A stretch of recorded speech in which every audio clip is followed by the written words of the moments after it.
Welcome to the Atlanteans, a podcast about Warmachine and the Iron Kingdoms, created by the Hampton Roads Atlantean gaming community. And now to our hosts.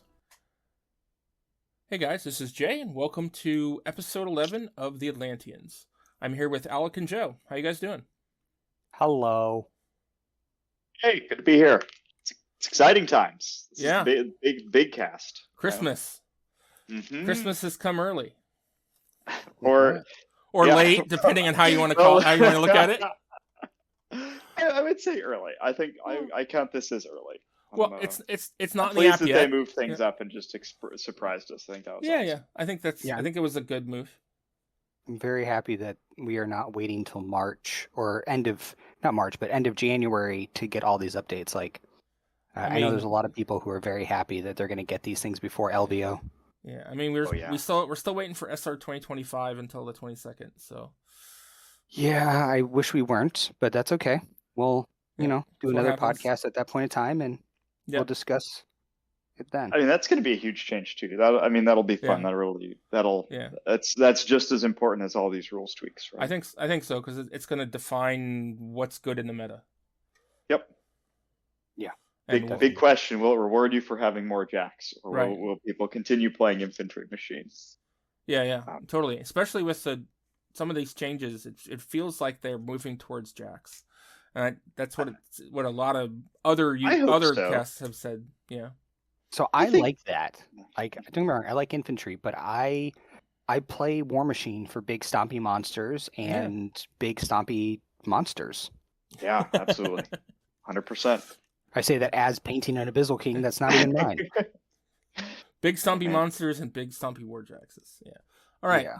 So what we're doing tonight, guys, if you haven't guessed already, is we're talking about the January update, which we got a preview of on Thursday early, and we're going to be getting in the app on Wednesday the 15th, which is about a week earlier than they had originally said on this past Wednesday. So that's to SFG, right? Yeah, definitely. Great news.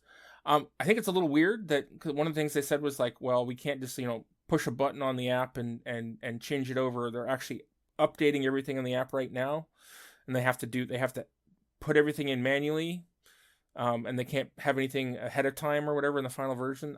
I don't know. I think that's kind of weird, but if that's the way it works, thank you for taking the extra time and putting it in and getting it updated so that we can get access to it and use it right away. Because it really has felt like the last month or two has just sort of been us waiting for this to happen. Oh, for sure. More than a month. I feel like end of October, beginning of November, and here we are in January. Yep, about almost from Warmachine weekend on, right? And it's like there's no real major turn. Oh, not Warmachine weekend. Warfare weekend. Warfare weekend. It used to be Warmachine weekend.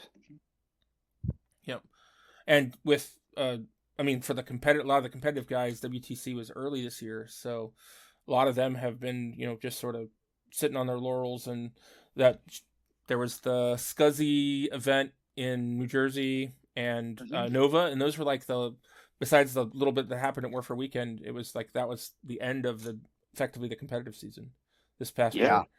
At least this year, it's going to go through like October or November and be sort of more regular because WTC is in October this year. Well, that's good.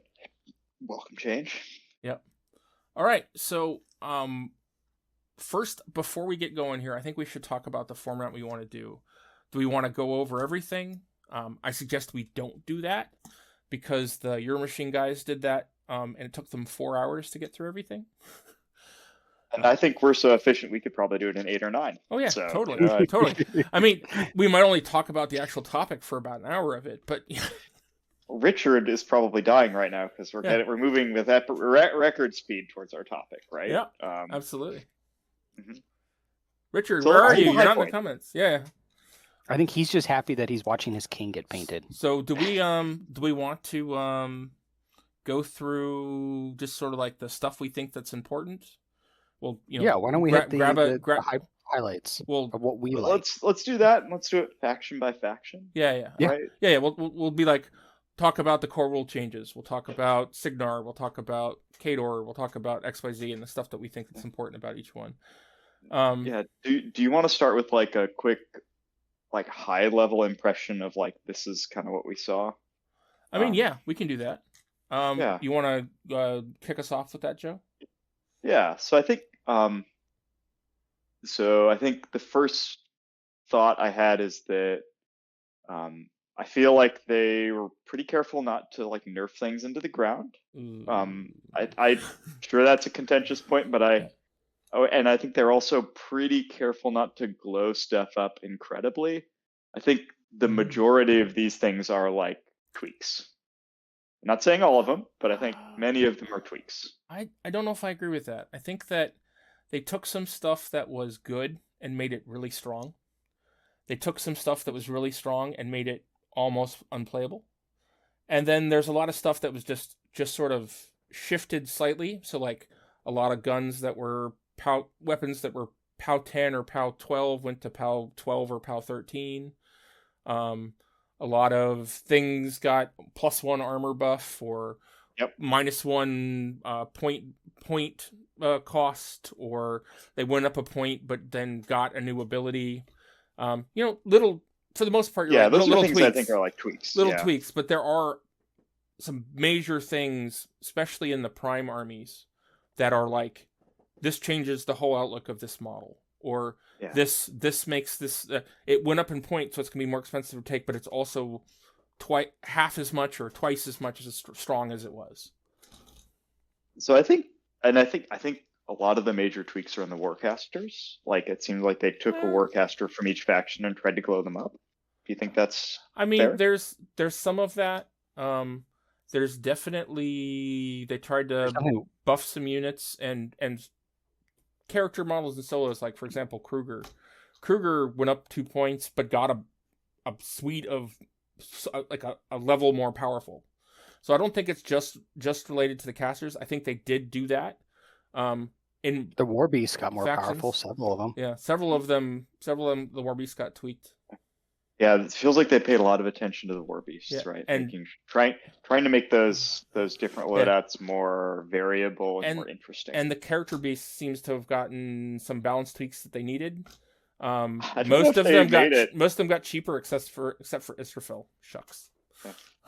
I don't know if they hit the nail on the head with that, but that does seem to be an area where they were focusing. And there are people that are really excited about directionality. There are people that are really excited about them. There are people like me that are less excited about them. But yeah. In fact, I just went and bought something for my son's army that I had not. I said I was not going to buy. What is it? It's got to be the character something, right? Yeah. It's the Skyla, the character for Chimera. Just wait till we get to Chimera, man. He's good. I have notes. Okay, I'm excited. He's I'm good. excited. Yeah. He's good. I don't know Chimera. All right. I'd say one more impression. Yeah. Go ahead. I think this is an interesting decision to me.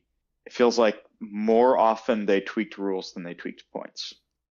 So I would think in my mind that I would expect a lot of like up 1 point, down 1 point kinds of changes. I think mostly they didn't do that.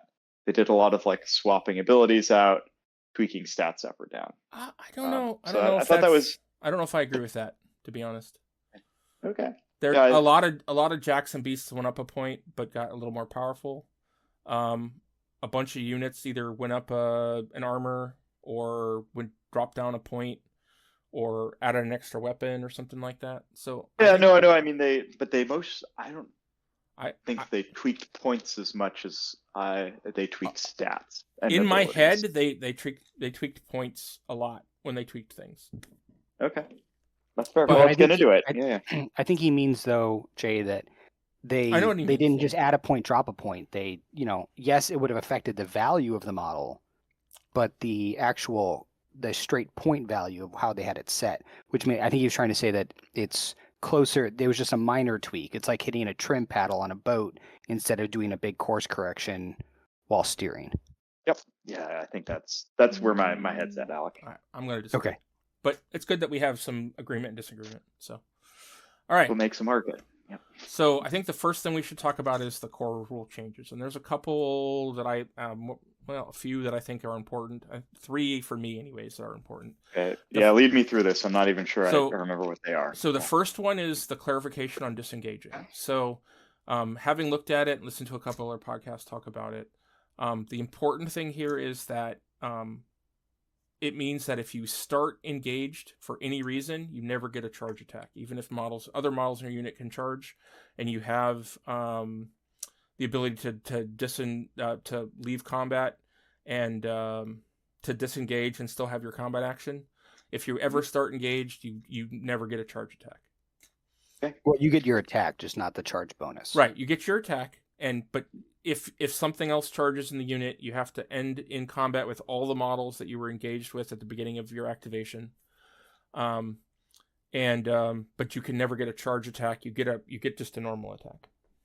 I think that's a good thing. Yeah, I think so too. Anything to clear up that flow chart. So it's a good clarification. They still haven't clarified what happens if a model starts knocked down, and another model in the unit charges or moves. That could still use a little bit more clarification, I think, for me. The next one is Rage Fueled. It's a change to monstrosities. It basically means that when a monstrosity would be damaged, it has the option to take the focus. It doesn't have to. Yep, good change. Yep. Yeah. It says go. Yeah. What's your question?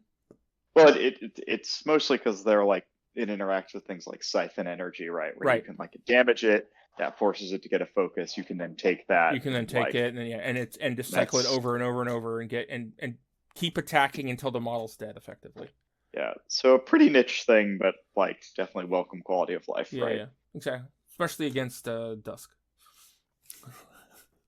And then the last one is Dust Devil. So Dust Devil is an effect that used to give you -3 range, both for attacker and defender if your model was within it. Now they changed it so that when a model in the area of the terrain feature is targeted by a ranged attack, it gets +2 defense. But then while within it, that model has -3 range. It's within or completely within? Within the area. So this is like the premier piece of defensive terrain for a melee model, right? Like yes. It used to be you'd sit your long range guns in it, and they'd lose a little bit of range, but the enemy would have -3 range too, and you just sit there and shoot. In fact, my game in the side tournament.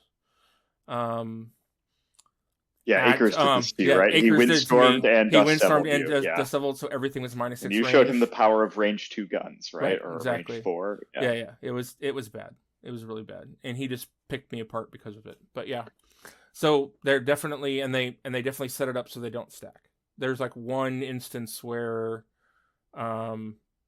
2 things like Flying High and Windstorm can stack now, and that's in Crucible Guard because Bennett has both. Yeah. All right.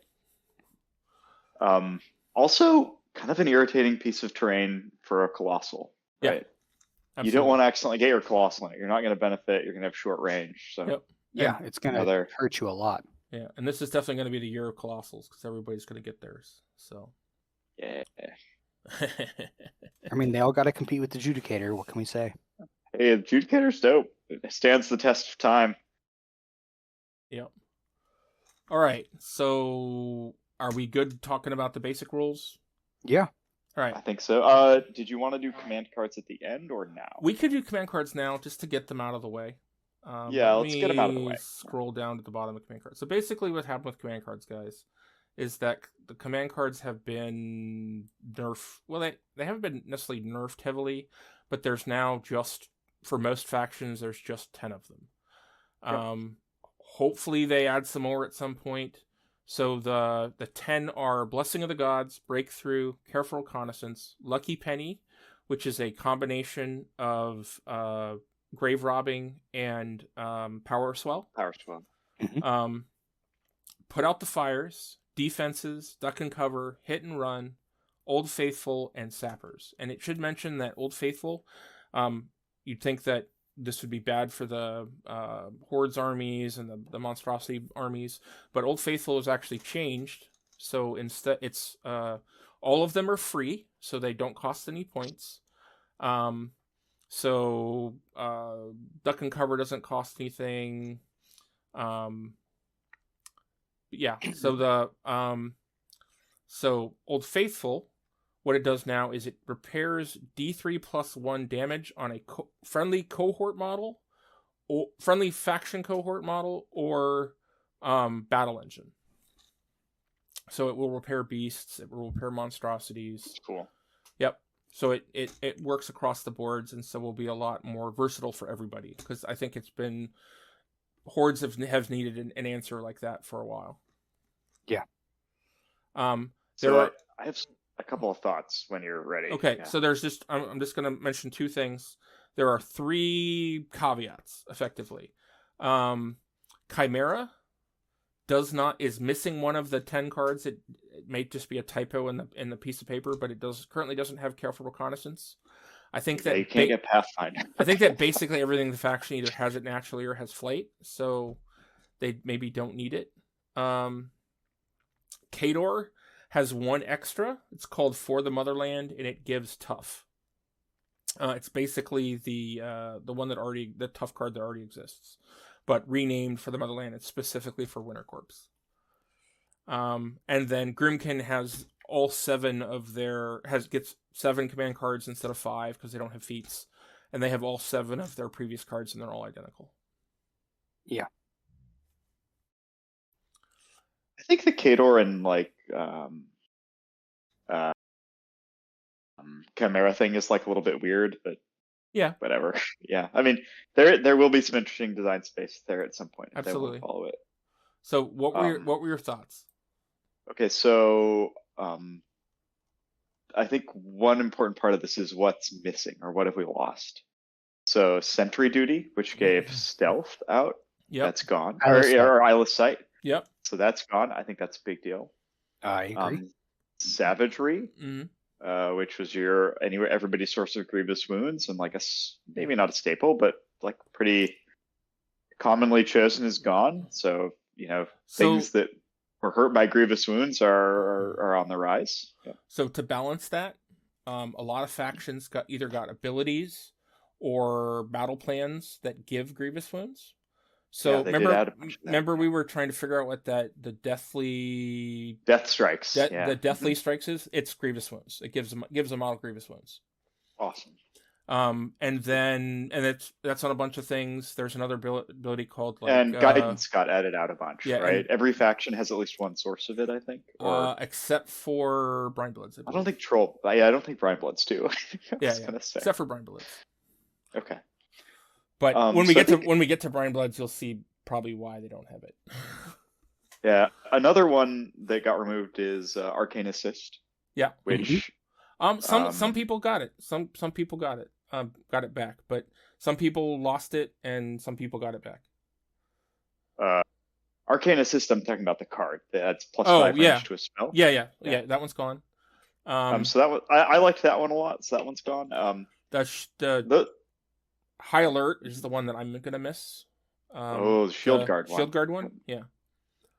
Doesn't everybody just have unlimited shield guards? No, we are not. We are not Menoth. Like it.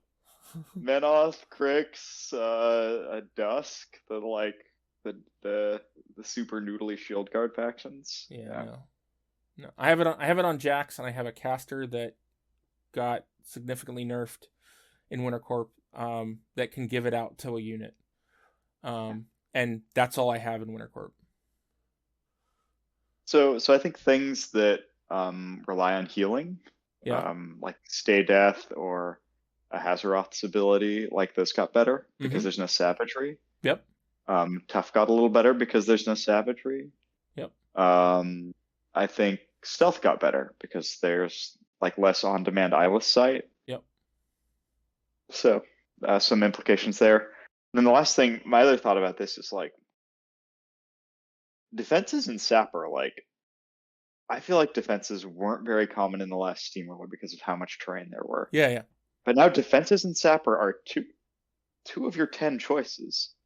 Like Yeah, I think that I feel like you're just gonna see a lot more defenses and or sapper just because like yeah, it's there, like I agree. there's just not a lot of options. So yeah. I agree. I think that they're going to be a lot more common, and defenses give you some anti-self. They give you a bunch of options, but at the same time, I think that we're going to see a lot of bigger models. So defenses are can just They be can just get stepped on and destroyed. Yep. So I'm curious to see where the defenses meta goes. Yeah. Like, does it just get hated out, or is it like become common? I have no idea. I've been using a lot of defenses, so I'm curious to see how it goes. Yeah, I think that some of my Winter Corp will probably use a bunch of them, but not a lot. I don't think I will take a lot of them in Orgoth, for example, if I switch to Orgoth at some point. I think that's fair. Not a lot of Pathfinder in Orgoth. Yep. Yeah. All right, let's get into it. All right. Start with Signar. The high level stuff. Yep. Start with Signar. So, does anybody have any really big thing they need to talk about? I think that there were 2 rack changes. One of them is Chain Lightning went to Sentry. I think that's not super matter. There's already a lot of Electro Leaps and stuff in the faction, and Sentry just gives you an extra shot in the mains phase. A lot of people seem to think, in other casts and things, seem to think that this one's not going to be taken very much.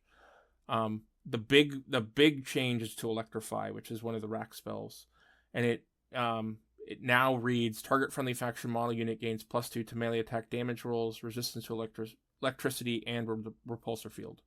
So that extra +2 to damage is a big change, and you're going to be able to give it to friendly faction model unit. It used to just be able to be given to cohort models.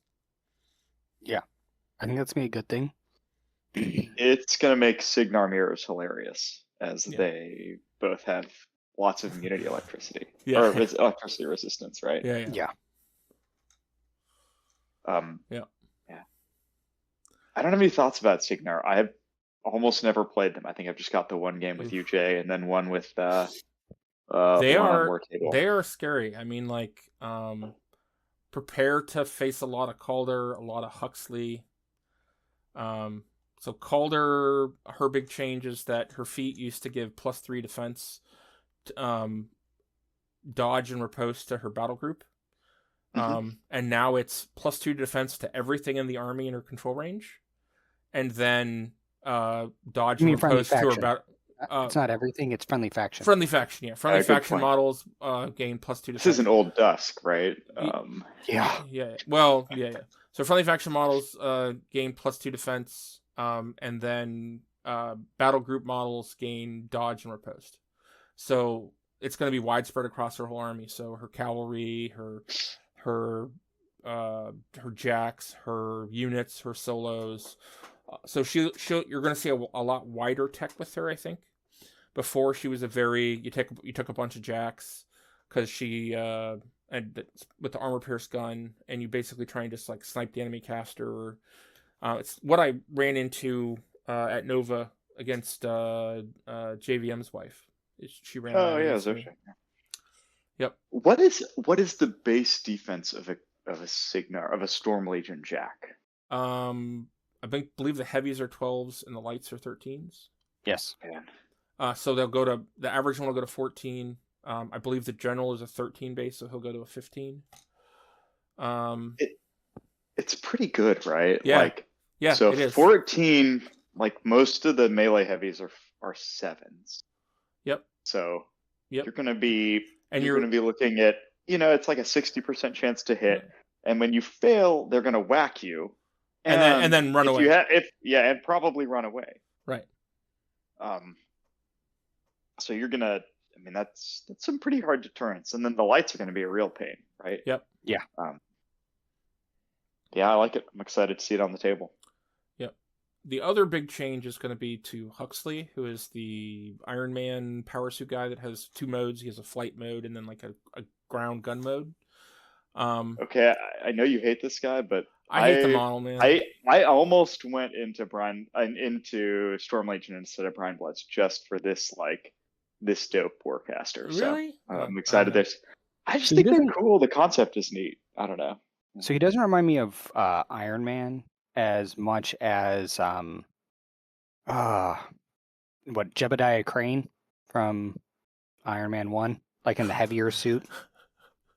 I kind of Yeah. wish he was in a skinnier suit. Yeah. I feel like I do as it's well. too I do as well. bulky and The concept art, it was like bulky. It was sleek and had It's like a big Terminator went to a thrusters. buffet, right? Yeah. Like- The concept art was very cool, and the actual model, it looks like Darius with jump jets. Yeah. So the Hey. big changes. Yeah, go ahead. What were you saying? No. You go. All you. All right. So the big changes for him is that when he's in his flight mode, he used to just give his battle group reposition 3. Now he has a new version of Iron Horse, which is the old Cray rule. And Cray was actually updated to this version as well. So light and heavy warjacks in his battle group gain Pathfinder, reposition 5, and additionally have +2 speed when resolving a charge when he's in his flight mode. And Man, then, I love this. Yeah, that's pretty right? cool. And then when he switches into his gun platform mode, he loses a bunch of speed, but he gains Resourceful, which means he upkeeps the spell for free. It's a Vlad 2 spell. And then he also replaces his Field Marshal with Pathfinder and Steady and Sturdy. So the jacks are going to stay still and be hard to. We won't be able to be knocked down. Won't be able to be pushed around. So if you run into Israfel, right, you can just say, no, exactly. I'm not going to do with that. Or if you run into an opposing Maelstrom, right, you right. can be like, oh no, you're not going to pull me in. Yeah, but they still have Pathfinders, so they're still very flexible. I mean, the first mode is the mode that gets me excited, right? Yep. Because absolutely. You can do all that bullshit where you're like, yeah, I walk out from behind the forest, I shoot you, I walk back behind the forest, right? Yeah. It's like, very, or that with clouds. It's really good. And he's very fast and flexible, so he'll get to move around the table very quickly. And then once he picks the spot he wants to engage with, then he hunkers down into gun mode, gets the gun buffs that the normal model has. Pulls out that big armor piercer and just goes. And then right. And then everybody around me is steady and sturdy, and you can't move us. Yep. It's a pretty great overall. It's pretty cool. I think we'll see a lot of it. I think that it's kind of similar to, takes the same kind of place as Calder, so you probably see one or the other. Yeah, both kind of Jack focused, right? Yep, absolutely. Yeah. Well, almost all their casters are pretty Jack focused. Okay. I mean, even Wolf, who one of the cool things about him is he cuts a spell called Lightning Tendrils that he doesn't use a ton, and gets a third spell rack spell. So that's pretty cool. But his feat is, when you kill a warrior model in his army, a model in his battle group gets to move 3 inches and make it an attack. Every that's time, the guy you played against me. Yeah, yep. every time you kill one. Yeah. And with the Colossal now, you won't be able to knock him down. So he'll be able to shoot the Colossal every time you kill a warrior model. So expect to see the new Colossal with him a lot. So in a competitive Storm Legion pair, mm-hmm. I feel almost certainly you're going to play Kane. Yeah. Do you play Calder? Do you play Huxley as your second? Do you play DeBarro? Like, I mean, there's a lot of options. It's a lot of options. I think before Kane, it was Wolf and somebody else most of the time. From my experience, with Kane, I think you're playing Kane and then either Jack's like infantry spam with some long range shooting Wolf. Whatever you want to play with Calder, really. Whatever you can abuse the +2 defense with. And then, or Huxley, which is basically just like a fast army that zips around the table and then hunkers down and takes the spot and doesn't move. Oh man, and they have Sparkhammer too. Yeah, they have Sparkhammer too. I forgot about that guy. Yeah, and they have Athena There's DeBarro. A lot of potential pairings in here. Yeah. Athena DeBarro. So if there are some missions that benefit warriors, you have a she defends warriors really well with her feat and her abilities. So yeah, so there's a lot of stuff there. I think stoked. I can't wait to see a Signar pair.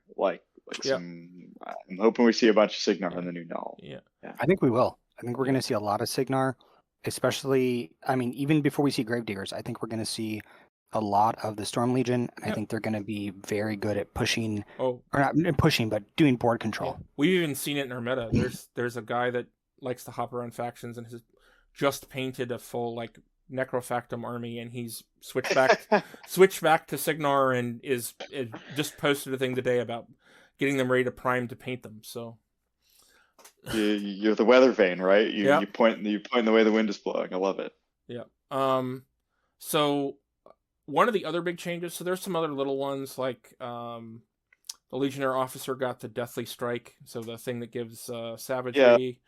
Yeah, that's worth talking about. Grievous Wounds. Yeah, the Grievous Wounds, so that's good. Worth noting. The Stormcallers, they lost a POW to their main attack. They kept the same blast, but they now ignore elevation as well. So they ignore concealment, cover, elevation, and stealth on their lightning strikes on their storm calls. So that's pretty cool.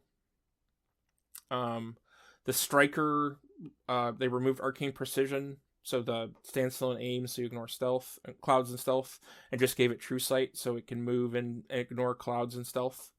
It's a very functional buff. Yep.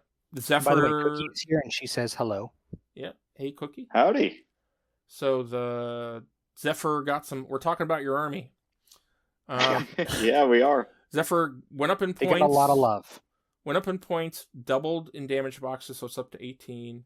Gained Carapace, gained Plasma Nimbus, and also has Trampling Hooves, so it can trample over stuff, and has cavalry attacks with a decent POW 14 crit knockdown attack. So a lot of little changes that make things cool. So Jay and Alec, what does the Zephyr do? I know people are hype about this, but I don't understand. I don't have any context for these changes. I think it's ugly, so I wouldn't play with it. But for me, so basically what it was is it used to be the cheapest way to get ionization on the table, so that you'd get +2 to electrical damage rolls. That's what it does. So it used to be this like Signar Rube Goldberg of like it used apply to be, ionization, shoot with electrical damage. It used to be 7 points. It had like 12 damage boxes. You'd put an armor buff on it, and it basically would hide behind the buildings and sort of zip around your army and extend the bubble so that your electrical damage could do more damage effectively if you weren't playing Sparkhammer.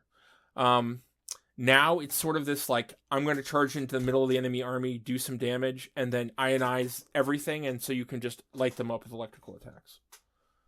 Okay, so they added 3 health to it. They added 8 health. It added 6. It has 18 boxes now. I think it used to have 12. I can look it up. They increased its health. They added Carapace so that it can survive ranged attacks. Like it's +4 armor against range. That makes it a 22 against range? Yeah, so you can't really shoot it, or it's hard to shoot it. They added Plasma Nimbus, so if you attack it in melee and don't kill it, you take a bunch of lightning damage, and because it has ionization, it buffs it. Yeah. Okay. And then it also has a pretty strong melee attack, so it can charge it. So it's a charge attack that gives it the trample power attack. It's a cavalry model, so it gets the 3 dice to hit on the charge roll. It has, but with crit knockdown, so whatever it hits is knocked down, and it's a POW 14, so not bad. Okay, so this thing is a pain in the butt to remove from range for its cost. Pain in the butt to move from melee. It charges in. It kills probably some infantry. Right. It repos out and then like provides ionization for your whole army, and then it's just like sort of irritating to deal with because. And then you have to you either have to kill it, or you basically have +2 damage to most of the attacks on whatever army you're playing. It's playing with. I'm in. I don't care what it looks like. Yeah, we can always 3D print some other sculpt, right? Like or the thing or kit bash it, right? The one I like, the one I've seen is that they basically give it like the Walker legs from the old Lightning Battle Engine ball. There's some cool concepts like that. That's sick because it has a a lightning. The rider throws lightning spears, and so it already has that sort of lightning effect. I think, but the thing that where there's some little tweaks like this, the thing that I think is the most interesting to me as a ex-Signar player is the Tempest Assailers. And I know that Cookie's gonna like this because she's the one game we played. She had I think 2 units of them in her army, her little 30 or 50 point army that we played. Mm-hmm. And they went up a point, so they're 9 points instead of 8.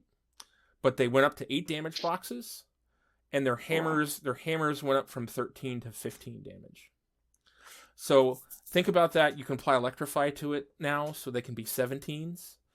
They have shield wall, so they're like arm 20 shield wall with POW 17s and 8 damage boxes. I mean, or you put Arcane Shield on them, right? And they're armor 23, 8 boxes. They're gonna get there's there. That. That delivers itself, right? You can give them Grievous Wounds with the solo. I mean, they're a wrecking ball that you're gonna have to deal with, and I think they're in my opinion some of the coolest models.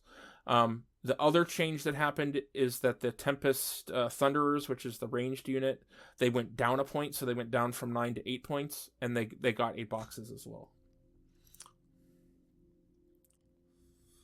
But yeah, I think I mean, there are going to be a lot of different Signar builds. Right. I can't wait to see what people are doing. Right. See what they're doing. Like, there's heavy shooting. The Colossal just entered. Right. You could play this heavy, like, medium-based infantry style. The Cav have always been good. Like, you can play. I can't wait to see what people are doing. You can play single wound infantry spam supported by long range, high power, high hitting jacks. I mean, there's a lot of ways to play them, and especially if the 2025 rewards playing with increased battle groups, I think they could be a very strong army and be seen a lot more than they were in 2024. Yeah. Anybody else have anything they want to bring up about the changes to Signar? Cookie, you got anything you want us to talk about? She said she's getting the new Colossal on payday. The thing is sick. Yeah. I was just looking at it today. Yeah, it's pretty gross. The coolest thing you can do with it, I think, is that it has a gun that can drag, so you can pull a heavy in. And you can also give it a spell that lets it shoot during your upkeep, I think. Yeah. So and Wolf lets you shoot out of activation as well, and so you can just pull stuff in and murder it with this. Yeah. So in your opponent's turn. The updated spell Sentry, they lost Chain Lightning and they got Sentry. Sentry lets you shoot in the maintenance phase. Yeah, so you just get to drag a thing in. Or you could snipe it and have it have a spray 15. I hear it's good. Yeah, people like it. All right. So next up is Necrofactorium. There's not a lot of changes. There are just a couple of little ones, one balance thing, and a couple. Let's do this lightning fast, right? Okay. Yeah, absolutely. So Joe, I think you were talking when we talked on Thursday. Sure. You wanted to cover this real quick. Yeah, I'll do it. So Sepsira's feet got a change, so you have to place within 2 instead of 3.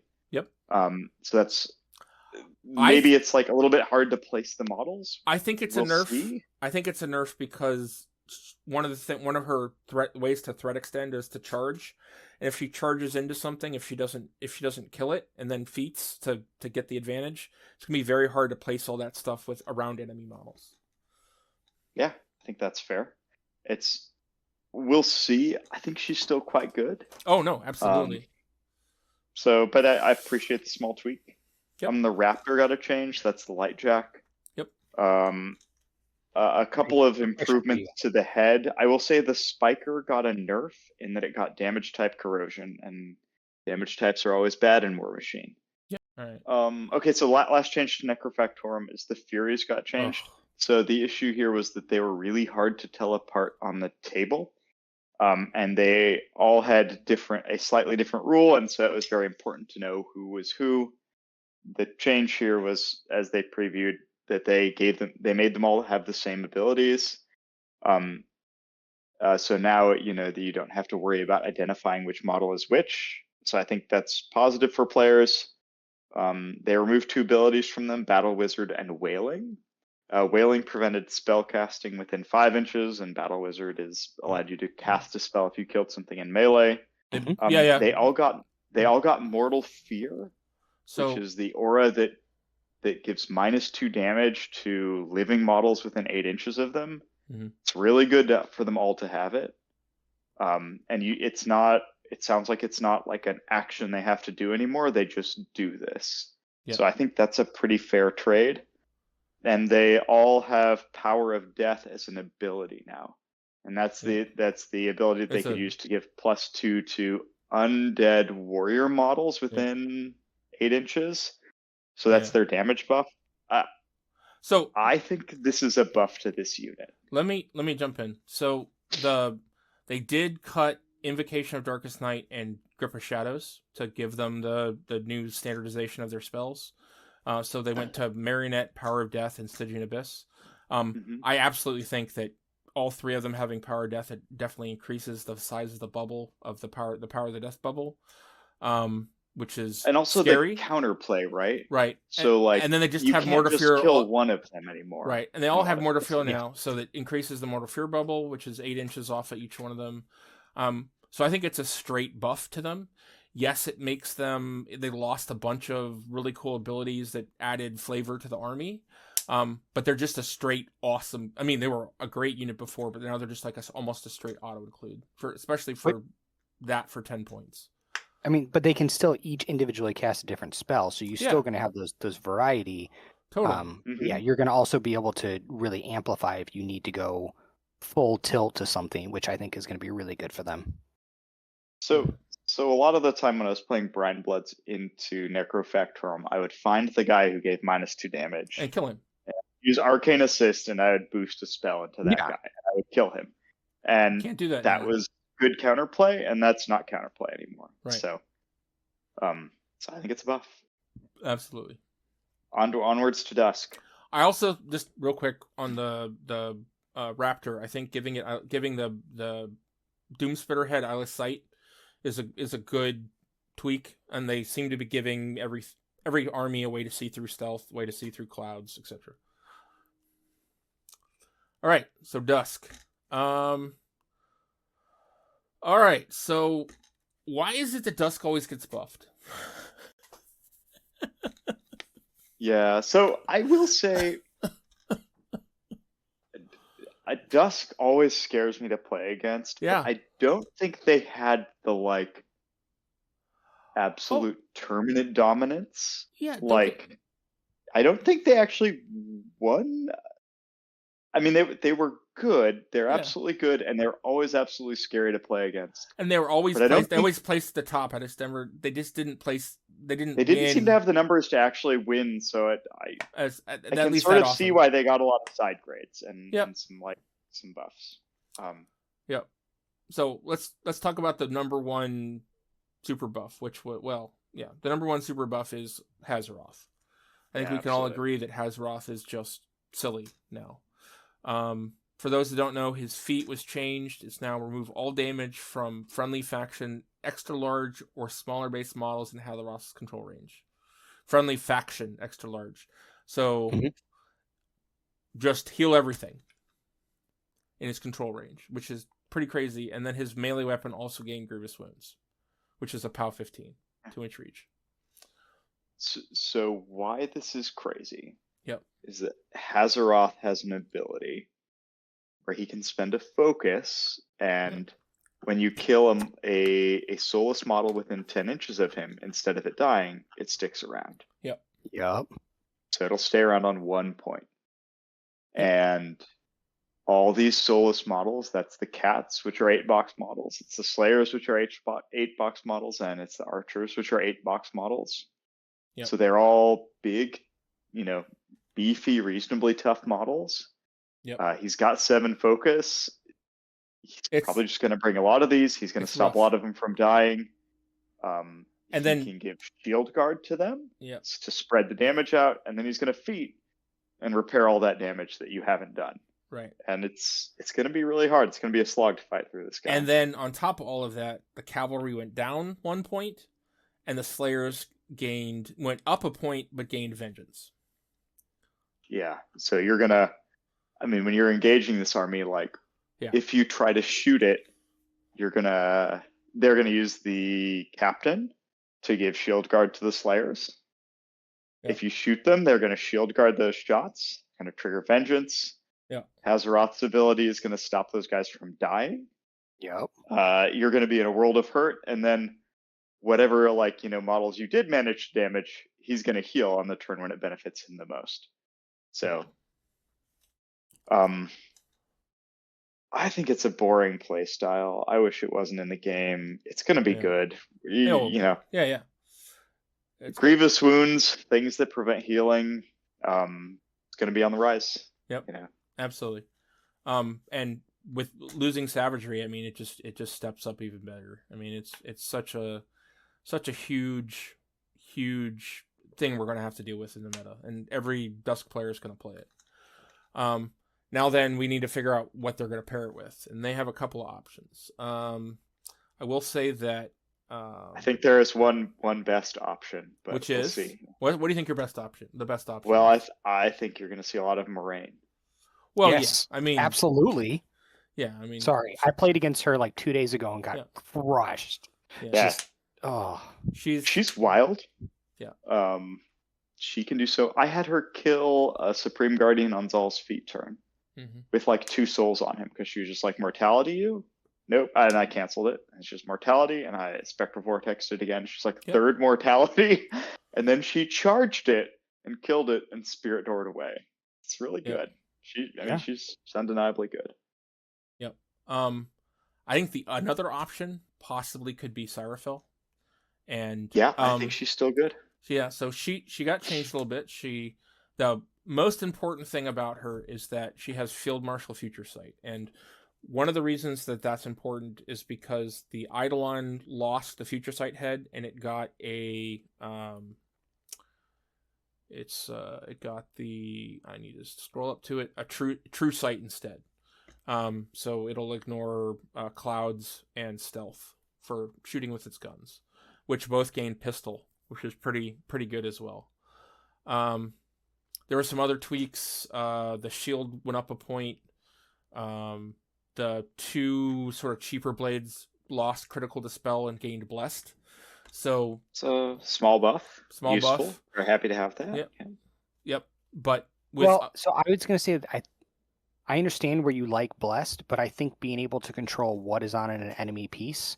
So by being able to dispel it, it's crit dispel though. Well, it was crit. I thought it was just standard dispel. It's crit dispel. Yeah, like I would agree with you if it was standard dispel. If it was standard dispel, absolutely, totally. But sorry, I was under the wrong. It was crit dispel. So she adds Field Marshal Future Sight. She lost her upkeep spell that gives it to it, so she just has it. And then she lost telekinesis. So in exchange for losing telekinesis and just giving everything Future Sight, she was given Gravewind and Rhythm of War. So she still got movement shenanigans. She still got power, and her feet lost the knockdown, the really annoying knockdown effect. So it still does damage. It's still, if you take damage, you're still pushed away D3, but there's no longer knockdown. So it lost some of that annoyingness that like Fiora had, not Fiora, Harbinger had in the past. That her feet sort of felt like, or Old Witch's feet felt like in the past. Well, I think it was way better than Harbinger's feet. I'll be honest. Like Harbinger's feet was good, but she was better. It was tremendously punishing because, I mean, even if you played well, you could you move it. I know because I lost a game where I moved Gladiator forward. Opponent rolled a 10 on the damage roll. It's a 1 in 6 chance. Knocked my dude down. Game over. Right? Like, it makes things really hard for your opponent in the old way. But I mean, I'm with you, Jay. Like, I feel people are describing Seraphil as being nuked from orbit. She's not. I think she's not. I think there's a caster here. I think she's a good caster now that isn't oppressive for your opponent to play against. I think that's a great way to describe it. Yeah, I think she's not as strong as she was. Absolutely. Something we'll talk about in a second, where they sort of took away the ability to sort of interact with mercs and used telekinesis to push Invictus forward so that he could charge a little bit better. She lost that tech. But instead, now she feels very centered in her army. She's supporting her army very well. She's going to be rewarded by having a mix of jacks and infantry. She feels like a good caster to me. And she's still... people are always gun-shy when things get nerfed, right? Yeah, they're going to gravitate to the new shiny. They're not going to play her. But in a couple of months, I could see people picking her up again, seeing what's interesting, Yep. So pretty much the rest of the changes for Dusk sort of are pushing the faction one way or another. Both Tyrus and Helith and Valus all were tweaked so that they only affect their abilities and feats only affect friendly faction now. So no more prisoner, no more big pig, no more any of that getting affected by that. I think that was needed. I think that was really needed for balance. I think so. And I know people are sad about it, but I felt like it was needed. Yeah. I feel like Dusk were the prime of users of mercs, and it was a feel bad, right? So I'm glad they're not. Absolutely. They also tweaked some other little things like Seeker Adepts. Their ability Exorcism got changed so that it affects cohort model now. So you can give get rid of enemy upkeep spells and animi on friendly cohort models, and then give them spell word for a turn. So you'll be able to give spell word out a little easier, and it can also affect some of the new stuff they might have coming in later in 2025. I'll just say that. That's gonna be well, that we think is coming. We don't know for sure. Well, yeah, that we've seen. And then they just did little up and down tweaks. So like the Void Engine went up a point, and then the whites that they create lost them. Their melee weapon went from range 2 to range 1. I mean, yes. That's not. That's another one I would nuke from orbit. I would remove that model from the game if I could, but it's not that bad. Yeah. And then Israfil lost, instead of being 3 range melee, it's 2 range melee, and her spray went down too.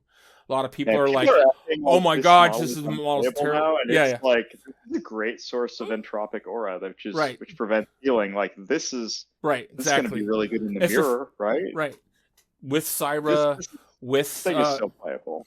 With Syra. So interesting thing. So Israfil is one of the jacks, and there's a couple of their jacks have the rule where you give it focus and then it can reduce damage taken to it by 5. Yeah. So remember how on Thursday we were talking and we were like, why are the eels just getting the disrupt instead of critical disrupt?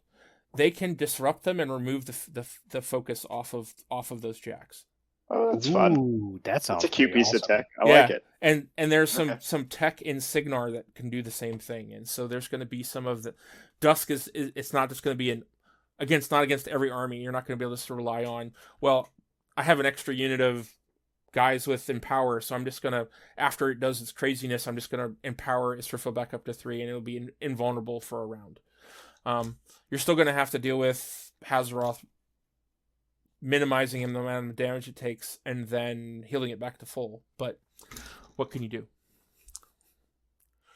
Is there anything else that you guys want to talk about from Dusk?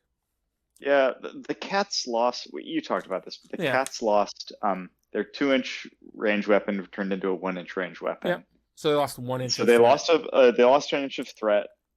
So I think that's good. They also went down a point. Yeah. I think that was unnecessary, but I would have kept them at the same points, but that's just me. Yeah, me too. Yeah. I mean, them being 8 wounds and still having the D3 damage every time you attack them. I mean, if that was that's the egregious thing, right? If they didn't have that, I wouldn't mind them that much. I mean, I think it should just apply to cohort models, like the old Legion one did. The Legion. I was going to say that I'd prefer if it was 1 point instead of D3. Yeah, I feel like the spike on that can really affect things. It still means that a single one model will never attack them, unless they know they can kill them, or you don't care if it dies.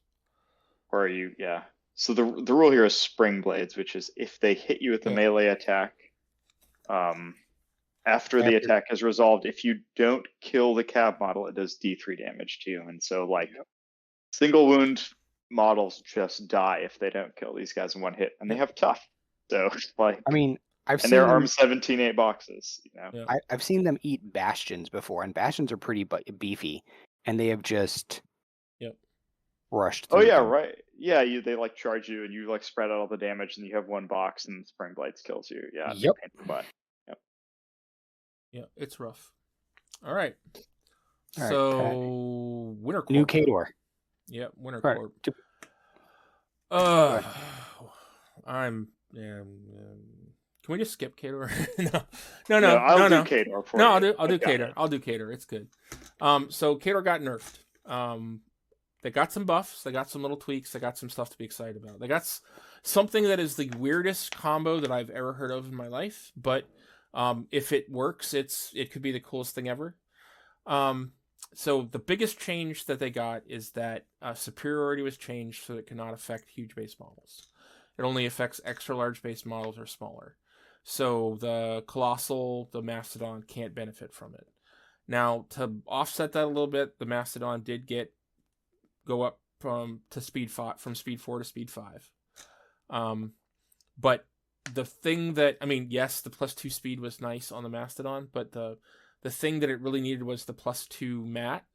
And when I first read this, I was like, well, it's just unplayable now. Like the Mastodon, especially because one of the other changes is that the long range gun, the heavy cannon, went from range 15 to range 12, with no point decrease.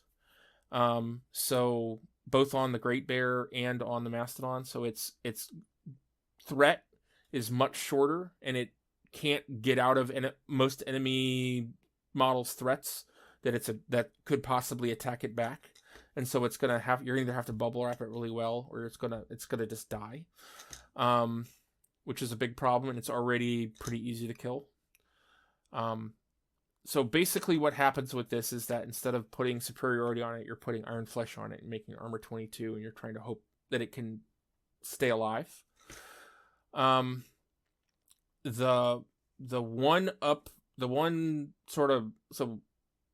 was my first reaction when I read this on Thursday, and it was really bad. And I've listened to a couple podcasts, I've read a bunch of stuff about it, and there are some other options. So, like if you take it with Sakura has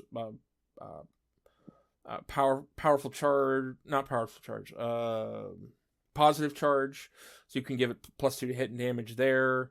So there's some buff there. If you take it with Yana can give it +2 speed and +2 mat. So there is some. There is some options. There is some options. All of the benefit, right? Right. Okay. There is some options. It's still okay. That it lost the access to superiority. But being mat 6 and when I first reacted to it there wasn't really a way to buff it. You're still going to take it with Baranova because Baranova gives everything an extra die drop to lowest. So there's still some play. And so it sounds like there are quite a few ways to actually buff it. Yeah, there are. It just is, they're different, and you're not going to play it in the same spots that you necessarily would have previously. Yeah. It's so interesting that superiority is the buff that it gets, because it doesn't actually benefit from a lot of it, right? Like, it doesn't benefit from the defense, doesn't benefit from can't be knocked down. Right.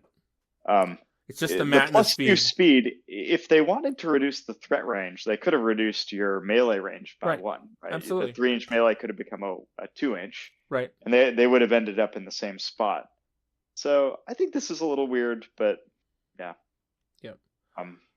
So then the other negatives, we'll go over the negatives and then we'll talk about the positives. We'll talk about the silly. So the other negatives is Severin lost Blessed and Magical from his feat, which a lot of the high-level competitive people just thinks that he's trash and that he won't get played this year. Well, I think that's a hard point, especially with removing some of the cards, the command cards. Absolutely. It's gonna force you guys to play differently against other factions. Especially like Grix. The Magical isn't so much a problem, it's the Blessed, because there's a lot of factions that can buff up their stuff. Or enhance it with different things, and Blessed was the way to get around that. So I have to point out that his feat basically ignores all counterplay to ranged, right? Concealment, cover. Yeah. You can't have concealment, you can't have cover. Right. You can't have defensive buffs. You can't be incorporeal. Well, you can have defensive buffs because Blessed went away. Well, now, right? No, yeah. I think before it was. I think it was a little bit overtuned as an answer. Okay. I mean, I don't know if I would have dropped both things. Yeah, there's other people that agree with that. Blessed. Other people agree with that, but yeah. The problem is that magical could be given out by other things in the army, at least to the battle group. Problem was giving magical to a wide number of infantry is a problem, and the army relies on a lot on the infantry's ability to counter things, and so not having the magical on the infantry is going to be hard. It's going to be, and it mostly matters against Cricks, right? But I'm mostly on the fucking Cricks so, and Cricks and Dusk and Bugatti Bomb, but Bugatti Bomb. Yep. So then the other couple of bad things. I already mentioned that the Great Bear lost the long range on the heavy cannon. Baranova's feat, that was the -4 to range aspect, went down to -2. A lot of people think that she's still playable. I think she's probably still playable. I don't know if she's my first pick. I mean, you so she still stops charging from melee armies, right? And so in those cases, I think you're quite happy. Yeah. It's not as quite a coverall, right? You need to be a little more strategic. The problem is that what she used to do, at least when I was playing her, was that she'd sort of push forward on turn 2 or turn 3 and hit the whole enemy army, nerf it, and then spend the next couple turns going away. Now she's not going to be able to push as hard because other models will be able to still shoot her, most likely. Yeah, she might need different models to protect her, right? Well, so Calder, nothing can protect her. It all comes down to range. But yeah, you're gonna have to spend more resources on protecting her, sort of the idea of that. But she is also part of the silliness, so we'll get to that in a second. The other negatives, both the Great Bear and the Direwolf basically went up a point or lost range. The Direwolf went up as much as so it used to have a really cheap version for like 8 points that you could take.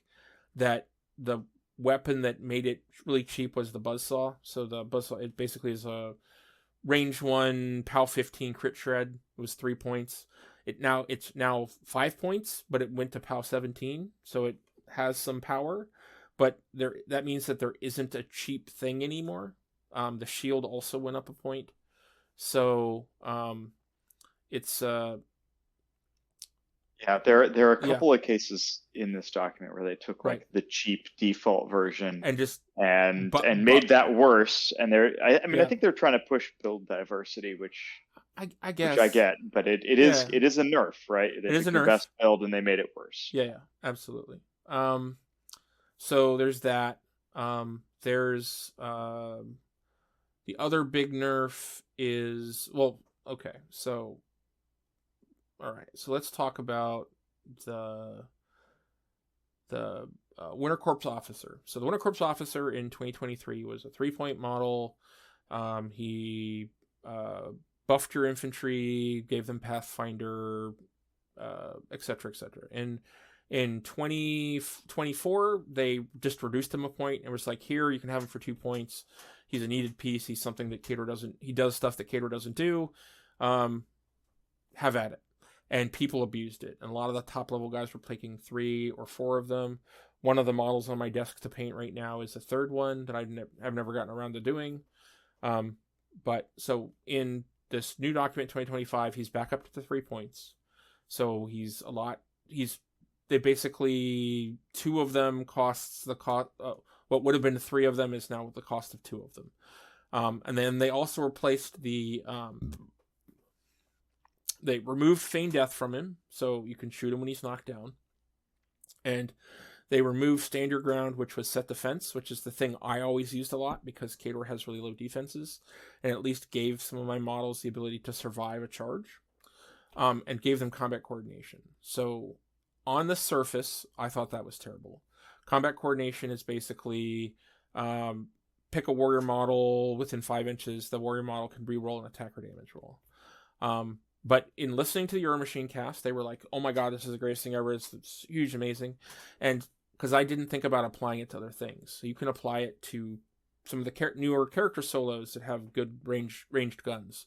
You can apply it to Vilcool, the new 2-player starter box caster that can threat 21 inches and zip across the table. So you can give it to some powerful pieces. And then they also changed the Winter Corps infantry so that the machine gun can now CRA with the rest of the unit, but lost the +1 to its shot. And then the rocket has a little bit more range, but doesn't have an AoE anymore. Can we go back to the officer? Yeah. I mean... So it's like probably not a good sign when people are playing FA4 of something. Yeah. Right? So I think it's good that they got changed. It sounds like there's still a place for this, and you'll play FA... You'll play 2 of it? Does that sound right? I don't know. Maybe you'll play 1? I don't know. I'm leaning towards 1. We'll see how 2 goes. The problem is that the set defense thing was the piece that like I really used it for. It was like the piece of my game plan. So it's going to be something that I'm going to miss from a lot of units. A lot of things. The other like I assume this guy had a role as like a really hard to kill objective holder. Yep. And he's a solo, so he can't even. Well, we don't know what solos do. Yeah, we don't know what solos do. They're not the same importance, at least. Right. So we don't know what's going on with that. So I don't know. I think that some of the new character solos might be a little more attractive. So I'll probably spend some of the points I would have spent on a second one of them on them, probably. But the reason I brought up the Winter Corps infantry is because they are now another target for this guy. He can put his ability on one of the weapons and give it a really good shot at hitting and doing some decent damage. That's sort of the start of the buffs. So like the mechanic got buffed. He got an armor buff, and he got what's it called? Tune-up, which is a really good ability. It turns out that it was actually already on Sergeant Crawl, which is the character Manowar guy. I just never used it on him. I didn't know he had it. I was not aware. I heard it on a cast. So shame. Yeah. Shame. I mean, so it takes a knockdown cohort model, knockdown warjack, stands it up, stops it being disrupted, and gives it Pathfinder. So it's a good ability to have. It's only range 1, so you gotta be kind of up there in the combat, which is probably why they gave him the +1 armor. They also buffed. So let's get into the silliness. So there is a very Khador thing from the past, which is all about stationary. Sorsha stationary things, and then stuff benefiting from stuff being stationary, or crit stationary weapons and stuff like that. And there's some of that in Winter Corps. There's some of that in Winter Corps, but it wasn't a big theme, and now it's a big theme.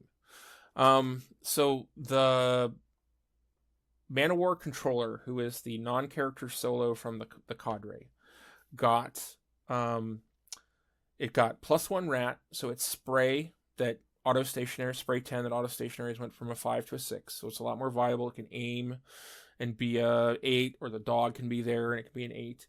So it's a lot more viable of a gun. In addition, he got Jack Marshall and Drive Freezer. Let me double check that that's the name. Where is it? Sorry, I'm sort of zipping all over my page. So controller Drive Shatter. So Warjacks under his control get an extra drive damage against stationary models. So there's this idea that, especially with Baranova, but you could also possibly do it with Borisuk, that you could create a bunch of crit stationary stuff. One of the guns on the Great Bear and the that I haven't mentioned yet, the Great Bear and the Macedon went up a point, so instead of being 7 points, it's now 8 points, but it went from range 12 to 14, and it has crit stationary.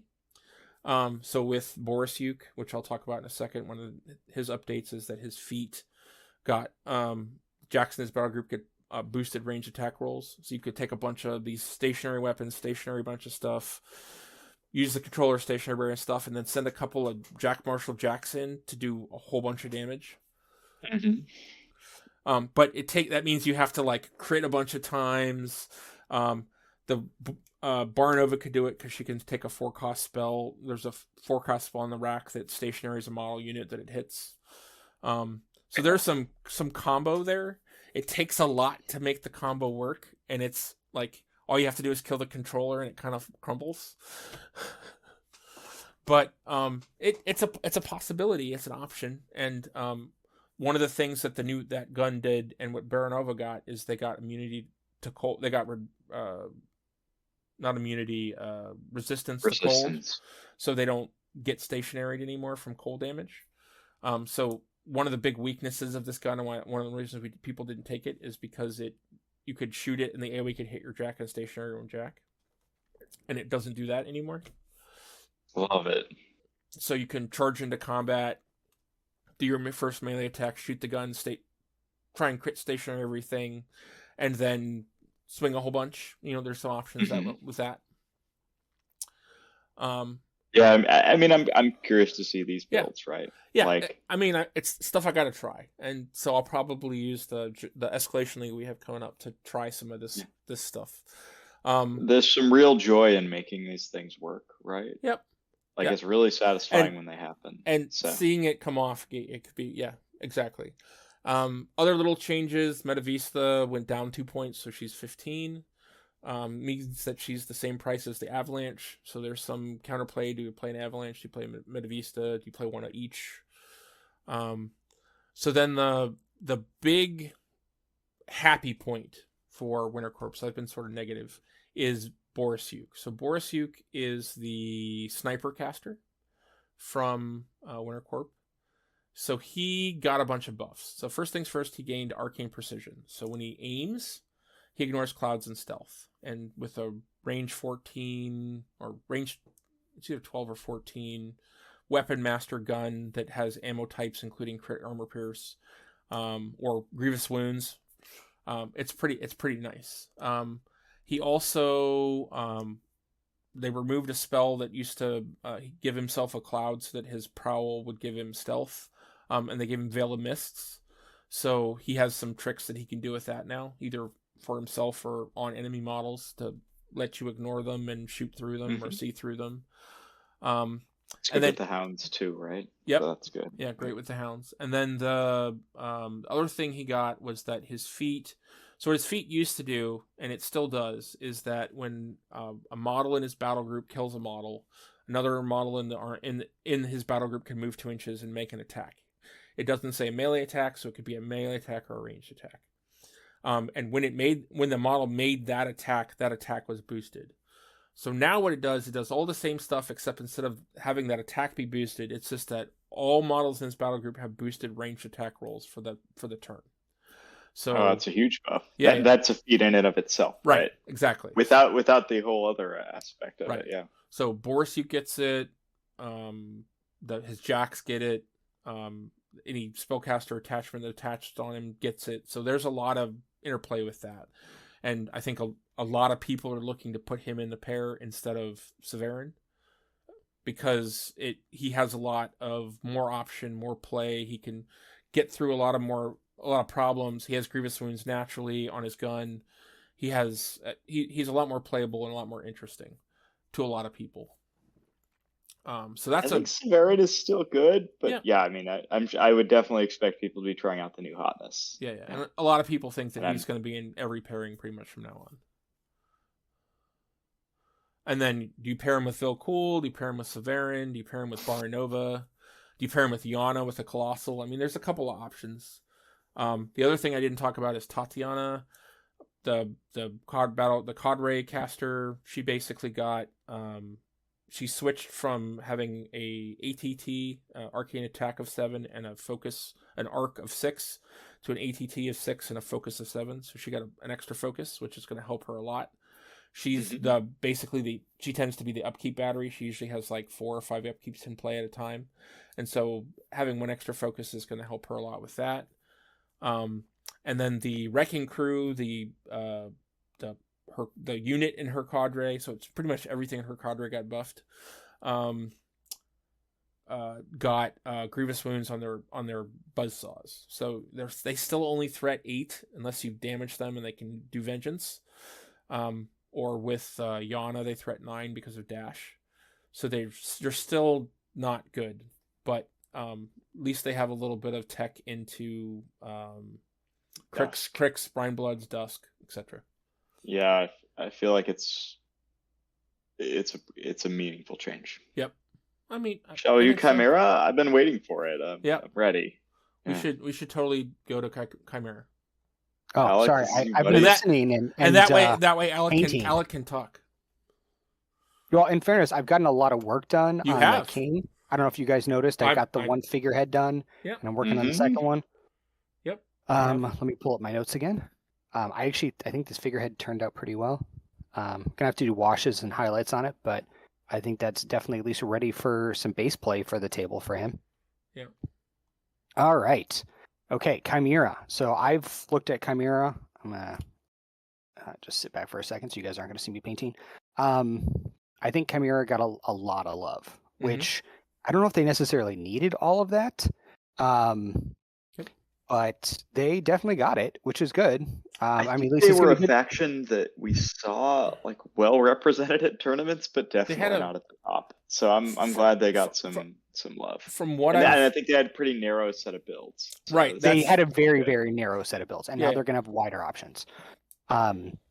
So one of the first things is the Drakion, which was an 11-point heavy, which was pretty good. Now, the first initial release of the Drakion before they adjusted it, like a couple weeks in, was crazy. And then they kind of pulled it back, and now they're kind of buffing it back up. So the Drakion for 11 points, you're going to also get that additional armor for it. You're also going to get the plus wow to both of his weapons. Now, remember, when that guy knocks you down, he has trash, so he's going to get that extra dice roll. So if he can come in, hit you, and then he has all those extra hits that are coming in, that's going to do a lot more damage. And that's going to really help him, especially for an 11-point, just get in there and just beat the ever-living tar out of things. And I think that's gonna be great for them. I'm just going to start with some of their jacks, because their jacks definitely got some love. And I think that's gonna be great. The beasts. I'm sorry, not jacks, beasts. It's too much Warmachine. So I think, way too much men off, way too much. But I think that's gonna be a really good 11-point beater that you're gonna get a very good bang for your buck. Now, when we go on to the Hydrix, I feel like they put a lot of work changing up the Hydrix. So one of the first things, and this is some people aren't super excited about, is the wings lost the +2 speed. And now they didn't say if they lost flight. I'm assuming they kept flight, but they didn't say one way or the other. I'm hoping it kept flight. Yeah, I'm sure it kept flight. That would be crazy to have wings without flight, right? Right. Well, it did pick up shield guard with the wings. Okay. Which is it's different. But the main chassis itself picked up +1 speed. And then on 2 of its heads, it also picked up +1 range. So for a less expensive beast, you now have the same distance. So you can get up there with that +1 speed and with the +1 on the heads, and it's for less points and giving you better options, because you could put the diviner head on. You could put I always forget. I know what they look like, but I forget what their actual heads. So the toothy maw or something like that, you being able to put those things on and still have that same threat range, but get additional bonuses. And for some of them, also have them less expensive is going to be really, really good for the Hydrix and Chimera in general. So and this then also, thing is, if you take Toothy Maw, which is now a range 2, it's also as fast the as it diviner ever could have been before. Yeah, or the diviner. Right? Yeah. Both, and those, then the diviner is the one that has future sight, which is one of the ones I was a big fan of. Yeah. Because boosting after the fact, along with having true sight on it, is really key, because you're going to need that eyeless sight. So being able to go through and deal with those things is going to be really, really good for you. So I like that they added the +1 range, and I like that they gave the +1 speed, especially because the fact that I can now do all of that. and I still can get the back piece that I want. I can take the spine back, or I can take the blade back. Like, I think they retooled this thing so that you can make it a melee beater and just get in there and just beat the tar out of things. And that's what a lot of people were trying to do with the Vipex, but I think the Hydrix is now going to be a very viable option for a melee beater, and that's going to be great. I think it's going to be super good. And also, you can do it for less points. Those wings are so expensive, right? And now you They can get the same threat range for cheaper.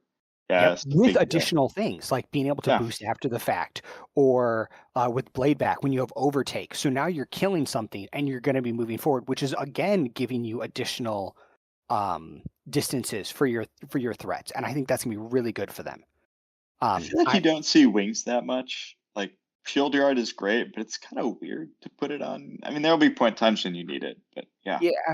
I mean, it's Signar's it's gonna be rough into flight. Is gonna be a bad thing when you're facing Signar. Because Signar has a bunch of ways to get rid of flight off models.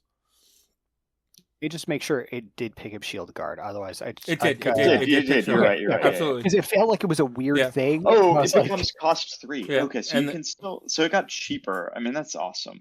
Yeah. It is, but I still think that being able to get the same threat range along with other bonuses, I think it's going to be way better. I don't think you're going to see wings. And I mean, that's sad because wings look fun, but I think this is going to give you more options. So being able to retool the Hydrix, so now you could make it a range guy and just have it go crazy. But now the fact that you can make it a melee guy and also go crazy, and you can add in with the already good casters that they had that give support to their beasts, is going to just give it another option of coming in around. So it's not like, oh, I have to worry about just the caster. I have to worry about just a wyvern. Nope, now you're going to have to worry about a Hydrix. And that's going to be a pain in the butt. So what other stuff got good changes? So let's go to some of the casters. So Nixie and Coil. Well, so you want good changes or just changes? Because whatever interests you, man. Yeah. Okay. So the two casters that I liked playing against and I've seen against was Rassic and Nixian, the Stygian Coil. Now, you didn't see as much. Well, depending on who you were playing against, you wouldn't see Nixian as much because it's going to be one of those casters that's going to come in and it's going to try to kill you with spells. So a lot of people would use, before all these changes, people were using Kyrax. They were using, I blinked on the guy. Kyrax and Shiras. That's Shiras, that's the pair, right? Yeah. But Rassic has the ability to get in there and just assassinate you. But the cool thing that they did for Rassic, before I get into Nixian, is that they gave him not only defensive strike, which is what he already had, but they gave him repo. So you're going to be able to on his feet. So and it's called. Don't worry about it. Wall of Fangs. Wall of Fangs. So the cool thing about this is that what you're going to be able to do is you're going to be able to do your attacks, do what you need to, then repo out, and now have the defensive strike. So you can sit at some of these guys that have 1 inch or 2 inch reach, and now move over and beyond it. And now when they move in to engage you, or they just move in, they're going to be taking those hits.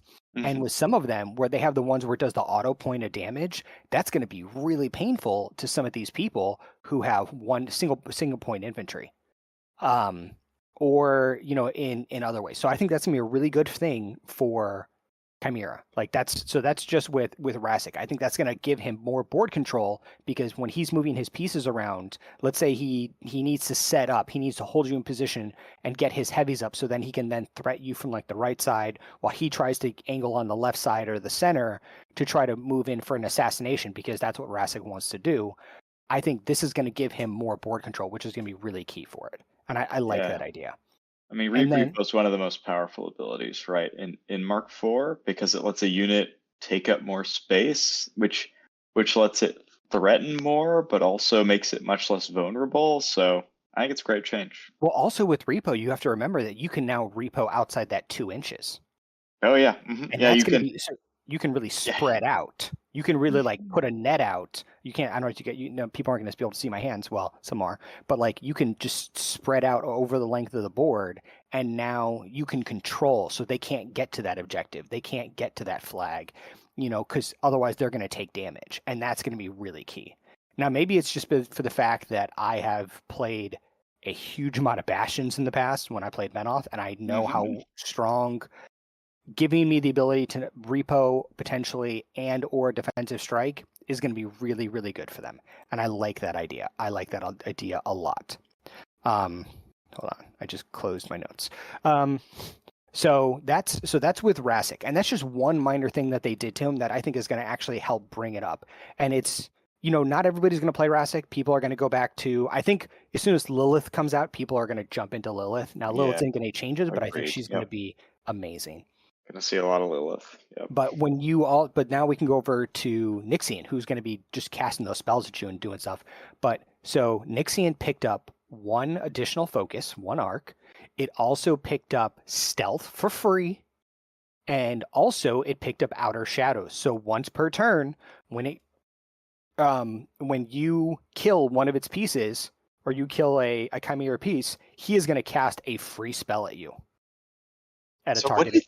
What do you think that spell is going to be? Like that's the number one question in my mind. I mean, well, so here's the thing though. It could be something like I mean,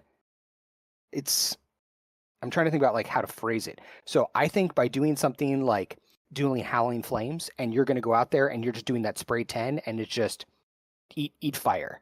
That could be a pain in the butt. Think you kill something and suddenly a spray comes from their caster, and I think it's 10. Yeah, and it shoots a bunch of your models, right? Yeah. Yeah. I mean that's a 3-cost spell 10, that he is just 12, Arc 8, yeah.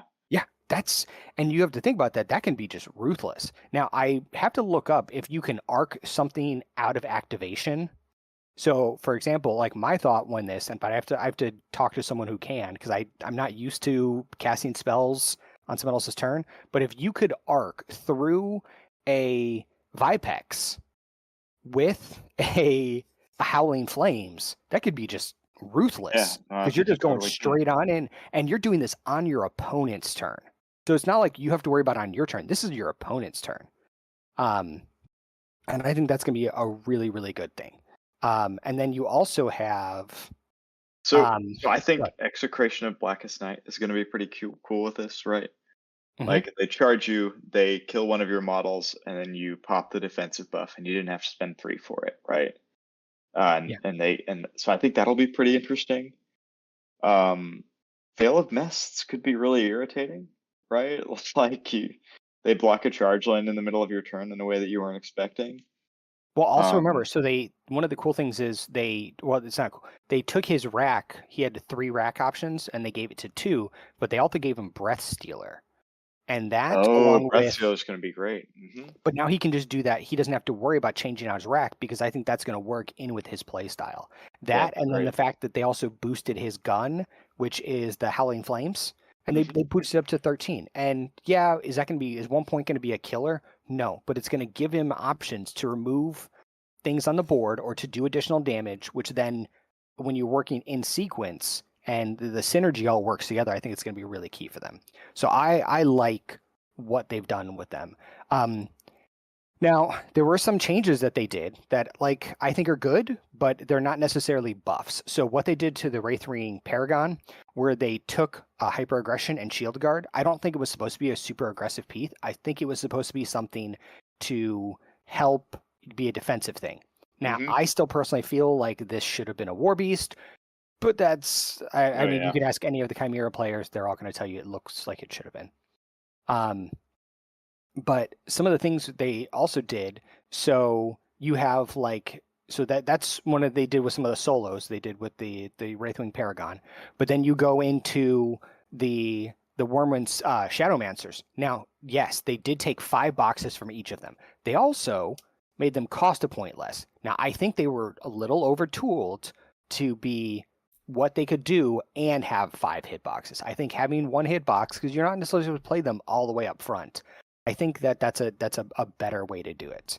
Now we can charge Blood Runners into these guys, and they have anatomical precision, and I was like, surely 1 damage will kill them. It was like, no, they have boxes. Yeah, I feel like that was it was a little. I think you're happy to pay 1 less point for these guys. Hopefully, you're just playing them in a way that they don't die. I think. Well, I think giving 1 less point is gonna give you options to either do better heads or to bring other units in. And then one of the things that I'm I understand why they did it. The Wyvern is not as powerful as it was. I feel like the Wyvern was pretty overtooled. Now they cut Warping Winds from it. They gave it reposition. They also gave it +1 defense, and then they made its tail more powerful, its bite more powerful, its talons more powerful. They also increased the range on its talons to 2. Oh, that's nice. So I think that's going to be good overall. I think that's going to give more options to Chimera players. So there's not going to be, oh, I'm just going to play these 2 lists. You're going to have 4 or 5 different options for lists. And it's going to give you ways to deal with, specifically, I think, the new Cricks. And I think that's because I think that's going to be the boogeyman for so many people. This is going to give you a hard counter for the Chimera players. So I've had games where a Wyvern with the reposition card under Shiras's feet was like basically unreachable for me because you can't charge it. And like the 3-inch move is like, so I'm happy it's getting 3 inches of move.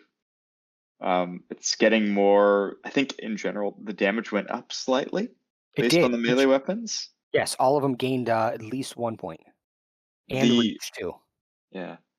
The 3-inch weapon, the tail, used to be the highest POW weapon. And now it's the lowest POW weapon. And so. But it also picked up. So the thing is, they took critical smite, but they gave it critical knockdown. I think knockdown is going to be one of those things. Again, it's going to give you board control, or it's going to give you the option. Well, it's critical, so it's always going to be if you can get it to land. But I think that's going to be one of those things that it's going to be allowing you to get other pieces into it, or to have other pieces move over and around. Because don't get me wrong, like hitting things and killing it is great, but also sometimes not having to waste other resources or freeing up other resources is key. Yeah, I think it's the threat range of this thing kind of went down by one inch against heavies. Like you probably don't charge a heavy if you can only hit it with your POW 14, right? Correct. I think that's like a slight nerf that's like welcome. I think you'll definitely see a bunch of Wyverns though. So I don't think you're going to see double Wyverns. I think you're going to see a single Wyvern. And I think that's perfectly okay. I think that so. Having a little bit different things in your lists and changes, I think that's a good thing. Yeah, defense 13 Wyverns under Execration of Blackest Night, making them defense 15. I'm not excited for it. Alec, can you talk about Skilla? I know we've spent a lot of time on this, but I don't understand Skilla, so I'm hoping you can enlighten us. Yeah. Let me pull my notes back up. Sorry, I just pulled up OBS because I started painting again. Where are my notes? Skilla is the character war beast. The key to her changes, there's a couple, but the key to her changes is that she grants models within 3 inches of her concealment. So they have a lot of stuff. No, it's not just concealment, but it's also, doesn't it? Right, but they have a lot of models with Prowl in the faction, so it gives a lot of things that stealth effectively when they're around her. Okay, that's nice, and they don't need Big Pig to do that anymore. That's right. Good. Well, so not only does it gives you the concealment, but it also removes D3 damage. Well, that's really good quality of life, right? It helps if you activate a heavy and you need it to heal at one point, you can do it. I like it. It also picked up the +1 speed because it is based on the Hydrix body, so it picked up the +1 speed. The Vorpal Maw also picked up +2 range, and then Transfiguration. So it says place the text of the following 2 models destroyed by this destroyed by this weapon are removed from play when an attack. And then it says when an attack from this model destroys 1 or more enemy models, return 1 friendly grunt to a friendly faction within 8 inches. So, so it's going to be bringing things back. Some of those less expensive infantry, or I guess some of the more expensive infantry, even to be able to bring them back and put them within. So it's going to be able to kill your thing, remove it from play, so you can't spawn it again, and it also brings one of your guys back. I think that's me. Okay, so it just says return, right? It doesn't say return with 1 damage point. So you could bring back a 10-box Incarnate Knight. Yeah, no. There's that is. I saw people say that. It is legal. It sounds horrible. Is it not legal? They are not going to do that. Does it does it say small base or small or medium base or anything like that on it? No, it just returned one friendly faction. Ugh. Yeah, it's okay. It's an oversight. They're gonna fix Yeah, it. Okay, they're gonna have to fix it. Because we're like taking a 10 point, or not 10 point, but a 10 hitbox model and bringing it in with full hit points or if a hitbox Yeah, would be no. broken. Yeah. And and I those don't knights are want them already to- really tough. They're not particularly damaging, but they're really tough. Man. Again, sometimes it's about board control. Like, yes. Oh, no, I'm things with you, to yeah. kill things. There are Chimera builds that like live around Execration of Blackest Night and Dragon's Blood that are like about being tanky and hard to remove, and man, she plays into that so well. Yeah. All That's the right. problem. So, is there anything else big that we haven't talked about for Chimera, or do you think we can move on? No, I think we can move on. I think it's going to give them a lot of good options for different play styles, and I'm excited to see it. All right. And that's actually why like I said, I bought the alternate heads for my son's Chimera, so he'll finally have that. All right. Awesome. So do we want to hop into? And we basically have two prime armies left. We have Orgoth and we have Brine Bloods, and then we have a couple of things to talk about with the Mercs. And then if we have time, which probably looks like we're not going to, maybe in another cast we'll touch on the legacy stuff. Sounds good. Yeah. So Joe, do you want to hop into Brine Bloods, or do you want to quickly go over Orgoth? You do Orgoth. Let's go in order. Yeah. Okay. All right, Orgoth. They feel like, so when you first look at them, the first couple things on the list are all debuffs. They're all reducing speed, removing abilities. One of the big things, Windstorm, got changed, so it's no longer control range for the -3 range. It's just within 8 inches of the caster, no matter what their other abilities are. So you're going to have, instead of being able to cover your whole army with Heroisk, you're probably only going to be getting like a small section of the table. So you're going to have to pick and choose where you're going to apply that, or whether or not you're going to even apply it at all. So the then there's the two Gortons, drop to speed 5, champion, lost Thresher. So the C still has Berserk. I don't think you'll see much champion anymore. Yeah. I think you'll still see 2 keepers in every list. Absolutely. Yeah. Absolutely. And then Halexis, the Warlord, he got a lot of debuffs. He got a lot of nerfs. He was insane. He was insane. He was super powerful. He lost an armor. They cut sidestep from him. He lost soul powered, so he can't buy extra attacks. Instead, he gained strength of death, so he can boost his attacks.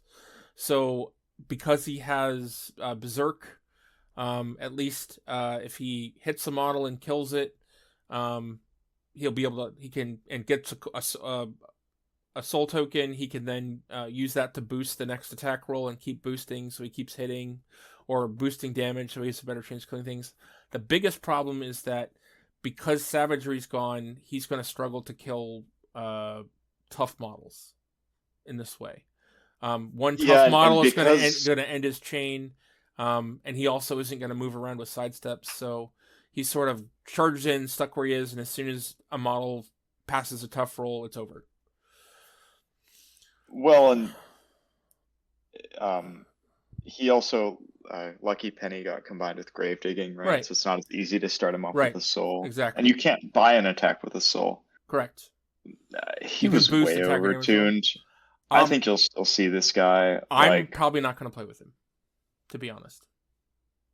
Yeah, that's fair, but I think he's still good for 4 points. You won't play him in every list, but I don't know. When you want Spectral Vortex, he'll be there, right?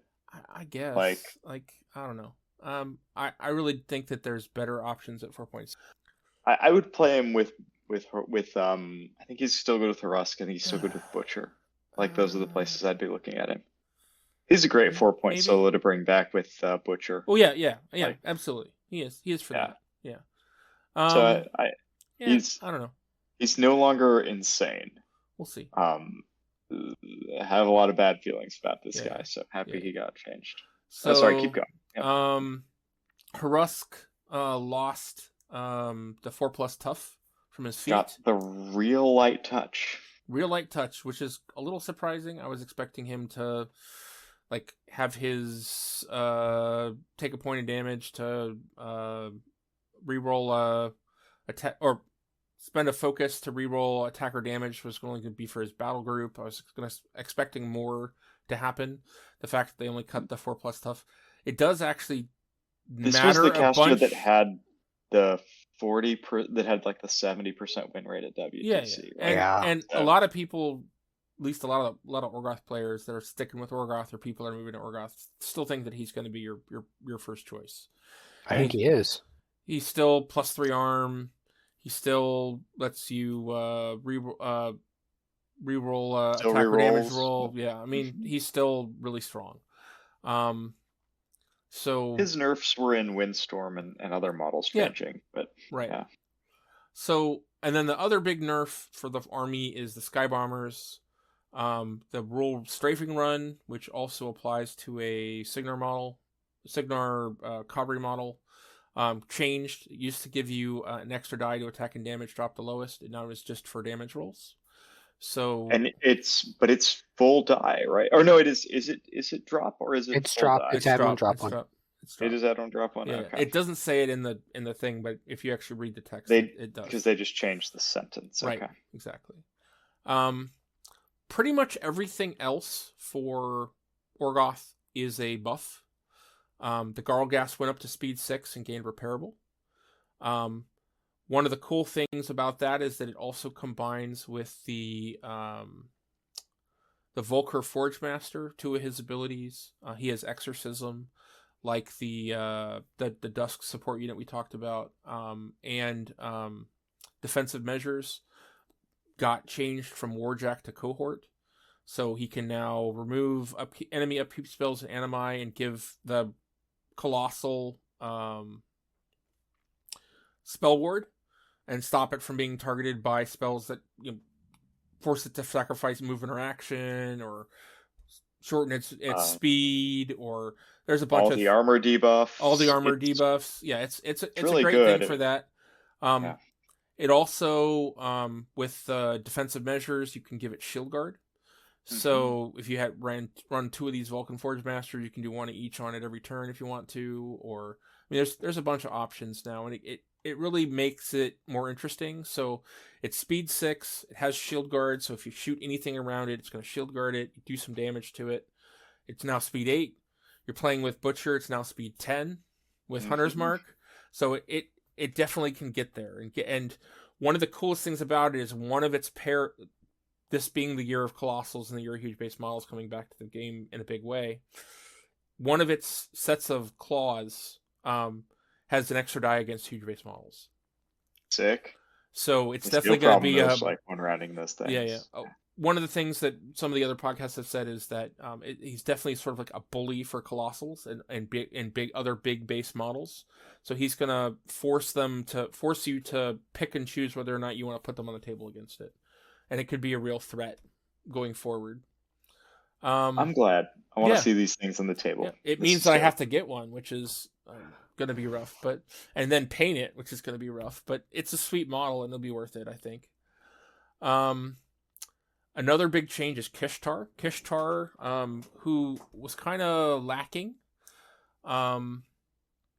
So her the first big change with her is that she lost open fire and got Surefoot. So what Surefoot does is it gives a modeler unit +2 defense and can't be knocked down. So you can put that on Axers. You can, and to pair with her, you can put it on a Jack. You can put it on a lot of things to give it some real protection and ability to get into the enemy and not be knocked down, etc. No knockdown tough is a real thing for some of the units that you can put this on. The other big change with it is that her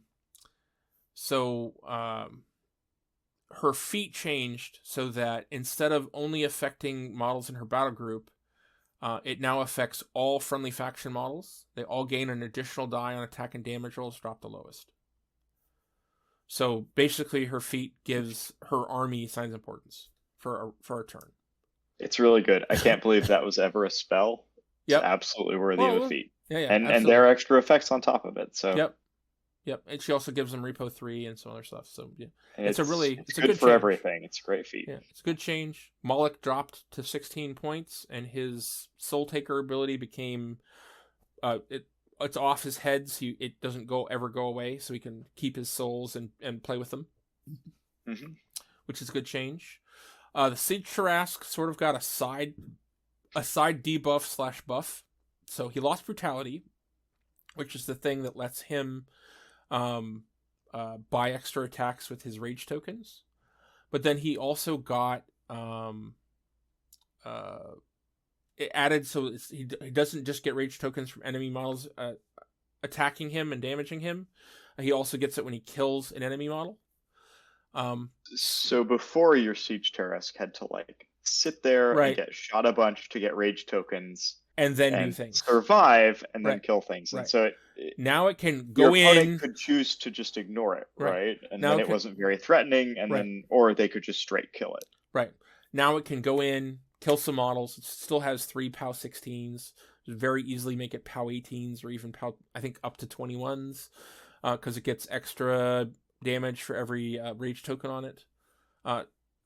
So it can definitely do some output, do some damage, and then you can pop that Mortal Fear, which is the thing it wants to do, or heal itself up D3+1 for everyone it spends. So it can definitely charge in, do some damage, heal itself back up to full, put out Mortal Fear so it's debuff everything around it, and then suck up more power tokens and do it again next turn if it survives. It's a very interesting piece, and it's definitely something I'm going to play around with. I mean, think about it with Harask, right? Like it goes up to armor 21. Harask, and then Mortal Fear lets you increases its survivability and your Garo Ghasts. Yep. And if they attack it, right? Like if they put 3 rage tokens on it on their turn. I mean, this is like the best case scenario, but still, if they put 3 on it, and then you can spend all of those to heal 3d3 plus 3. Yep. So that's 9 on average, and then you kill 3 models and you heal another 9. Like, well, so I think it's exciting. I want to see these things on the table. I don't know if they're good, but like, so the interesting thing is that you could heal once, go in, kill something, because you'll be +2/+2 to attack and damage. Anyways, go back up to 3, heal once, and do that 3 times, and then Mortal Fear, then heal up anything if you need it to. It's a stackable, and it's a very interesting. You don't have to do it all at once. It's pretty cool. I actually think I like it best with Butcher, because having Please tell me you can't bring it back. I can't bring it back. Butcher only brings back medium base or smaller models. But having it benefit from Hunter's Mark is really interesting. Having benefit from some of his other abilities and things, I think it could be really interesting. And that's where I've played with it previously, is with Butcher. So something that I didn't think was good, this is the last thing I'm going to cover for Orgoth, is the Strike Reavers. And so they're a unit that I've only ever seen a couple of games with them. I've only ever played against them a couple of times. I don't even own a unit of them. They're basically a shield guard, a ranged 12 POW 12 CRA shield guard unit that basically camps on an objective or controls a section of the board, and but they're only single wounds, so they die really easily. They're only like arm 15, arm 17 if they're in shield wall. They can get pushed around and get killed pretty easily. So they used to be 7 points. They're now 8 points. But they go up to Rat 6. They gain Assault, and they gain an extra bayonet melee attack, which is range 1 POW 10 with brutal damage. So one of the interesting things about gaining this melee attack is it effectively gives them 3 attacks on the charge, or 3 attacks in melee. So they have a shot, they have dual attack, they have pistol on their guns. So they have range 12 POW 12 that's CRA-able, and then they have 2 effectively POW 10s. Now, that doesn't sound super great, but what happens if there's a bunch of buff spells or debuff spells? The The support unit has Scything Touch, and so you can swing them up to 12, 14, if you're lucky, 16 POW 16s. Yeah. 2 POW 16s plus a POW 12 gun that can be CRA'd is not bad for an 8-point unit. Yes, they have 1 wound apiece. Yes, their armor's kind of small, but it's something to think about, and especially with what's her name, Kishtar with Signs of Importance. You could actually do a lot of damage with this unit. Now, there's 5 of them in a unit, so 5, yeah. You have to think it's exponentially as and it then, continues to grow and do damage. And then you also give them a standard, so the standard gives them +1 on all their attack rolls. So they're actually MAT 8 now, MAT 10 if they're CRAing, RAT 10 if they're CRAing, or RAT 9 if they're CRAing. So, yeah, I mean, there's a lot of potential there. Yeah, if you're thinking about Hazaroth, right? Right. And like how to break through his army, like these like high numbers of attacks are going to be really helpful. Yep. Or just putting out a lot of attacks into mechanic rolls. Yep. Yeah. Both really good. With a shield guard unit that you have to spend resources to take care of them, and they're decently armored. They have shield wall. Yeah. So I think that's everything for me for Orgoth. Joe, are you ready to talk about Brine Bloods?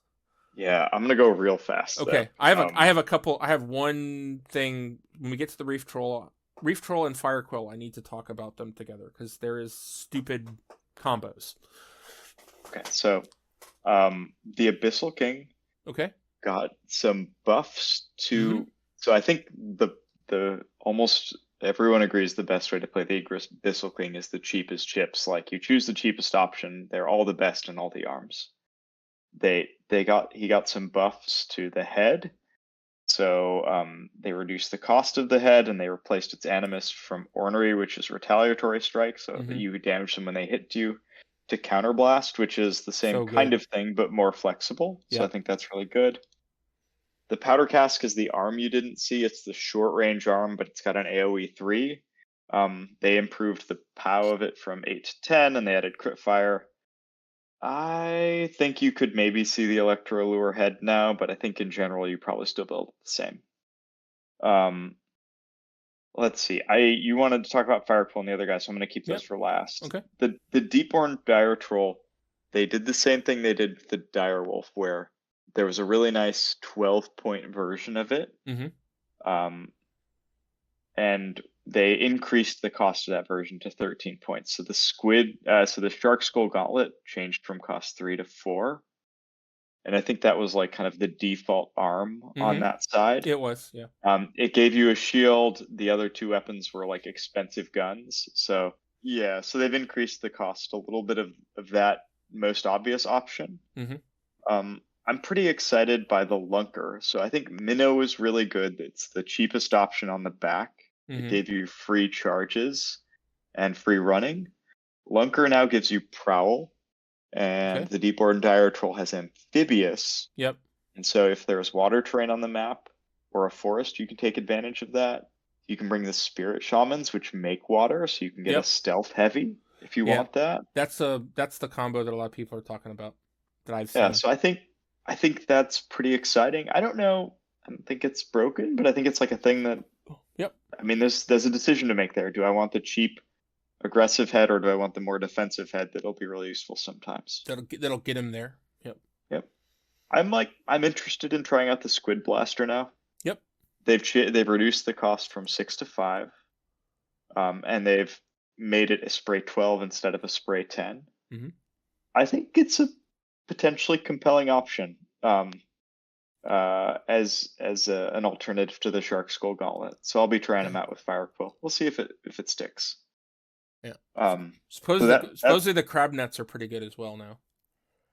Yeah, they give it steady. So it can't knock itself down. Oh gosh. Okay, yeah, I didn't even consider that part of it. Yeah. Yeah, it has an AoE gun that knocks down, and I guess if you're in melee, you can knock yourself down. So good quality of life. Yep. The Okay, Mazubaga was speed 4 and they made her speed 5. It's very Yep. much appreciated. Very hard to play her at speed 4. Okay, so there's a bunch of other changes, but let's talk about, so You the talk about your battle boy? trig is the biggest nerf Okay. to the faction. So they changed Skyhook, which let you move a warrior model, a smaller medium-based non-leader warrior model, to Skyladder, which can only move a solo. And this is really important in the faction because I think probably the most broken thing that Prime Bloods did is that you could make Marauder units really fast with this movement.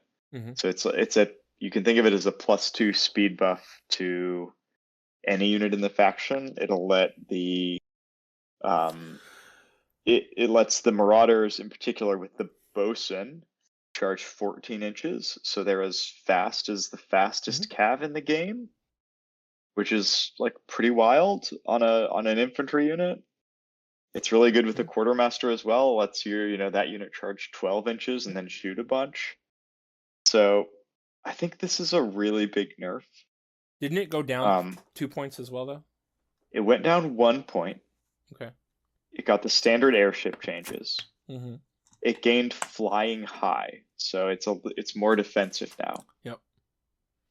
I am still probably going to think about playing one. Yep.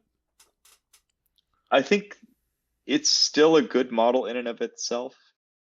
It changes the threat range calculus for the whole faction. I agree. So we'll see how hard that is. Okay, so let's talk about. Do you want to talk about Fire Quill, Jay, or do you, I mean, so give us talk about Fire Quill, talk about the Light Jack, and then I'll talk about my little combo thing that I heard that sounds disgusting. Cool. So Fire Quill, they gave him some abilities to improve his personal output. So he gained Fortune Hunter, so he gets an additional attack and damage die against characters. Mm-hmm. And I think there are a ton of good characters that you see. Yep. So that including things like the Furies, for example, the Black 13th. You see the Hounds. So I think that's really good change. He gained Headshot, so that removes models from play. So that's really good against Mechanothralls. It's also ignores Tough, so it's good against all the tough stuff. Yep. And they gave him Reposition 3, so he doesn't die whenever he tries to participate in the battle. So between that and Snipe, you can maybe keep this guy far enough back that he can actually use his weapons, which is cool. 16 to 19 inches is what some people were saying on other groups. Yeah. They replaced Energizer with Broadside. Oh, so good. I thought Energizer was really cool in the faction because it's the only speed buff for the trolls, or for the cadre models. Mm-hmm. And it's also cool because it lets you walk forward, shoot with them, and then he can go and move them all back. So I like Energizer quite a bit. Broadside is pretty sick though. Lets all your models shoot. Mm-hmm. I think it costs 3. He probably doesn't want to cast it, but it's he has there's a combo. Yeah, he has a gun that has Blood Boon. Blood Boon, thank you. And so, hopefully he can fire it off that Blood Boon. Yep. So I think that's the shot. It also lets him make another shot, which I think is cool. Absolutely. And then they changed his pistol. They didn't want him to have brutal damage because that on top of Fortune Hunter would be ridiculous. Thinking about shooting a Warcaster with 4 dice damage. Plus, you can boost it, so 5 dice. So they gave him Black Penny so that he can. So instead of having a resistant ability, it's one of his shot types now with the pistol. So this guy's been my pair. I have never played him. That being said, I've only ever played Bogota Bomb. I think you're going to. I think I'm going to play him now. Especially with the mini crate model coming in soon. Yeah, the mini crate model is a big selling point for me for sure. I'm going to try him as a Crix drop. I think that's he has some interesting tech there. I think the thing you can do with him is all right. You can put Fortune on an Abyssal King or whatever, right? Let me break it down for you. All right. So Yeah, the light beast has some other cool buffs and abilities, which we'll talk about in a second. But the thing it's always sort of had is this cannon, and it's range 13, range range 12, but range can 12. snipe to 15. Yeah, snipe to 15. And it's decent. His feat gives him +2 to attack and damage, so it becomes a rat 8. POW 15, POW 15, blast damage 10. Blast damage 10. So it's a good shot.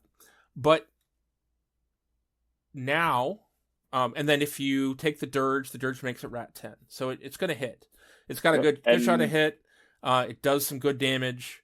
But now with rage barrage it too, right? Right. To make it POW 17, blast damage 12. Right. Yep. So, but now with barrage, he can shoot a character solo, character model, get 3 dice to hit, 3 dice to damage, kill it, Blood Boon Mirage, have them all shoot. So say you have 4 lights, so that's 4 rat 10, POW 15 shots at a caster.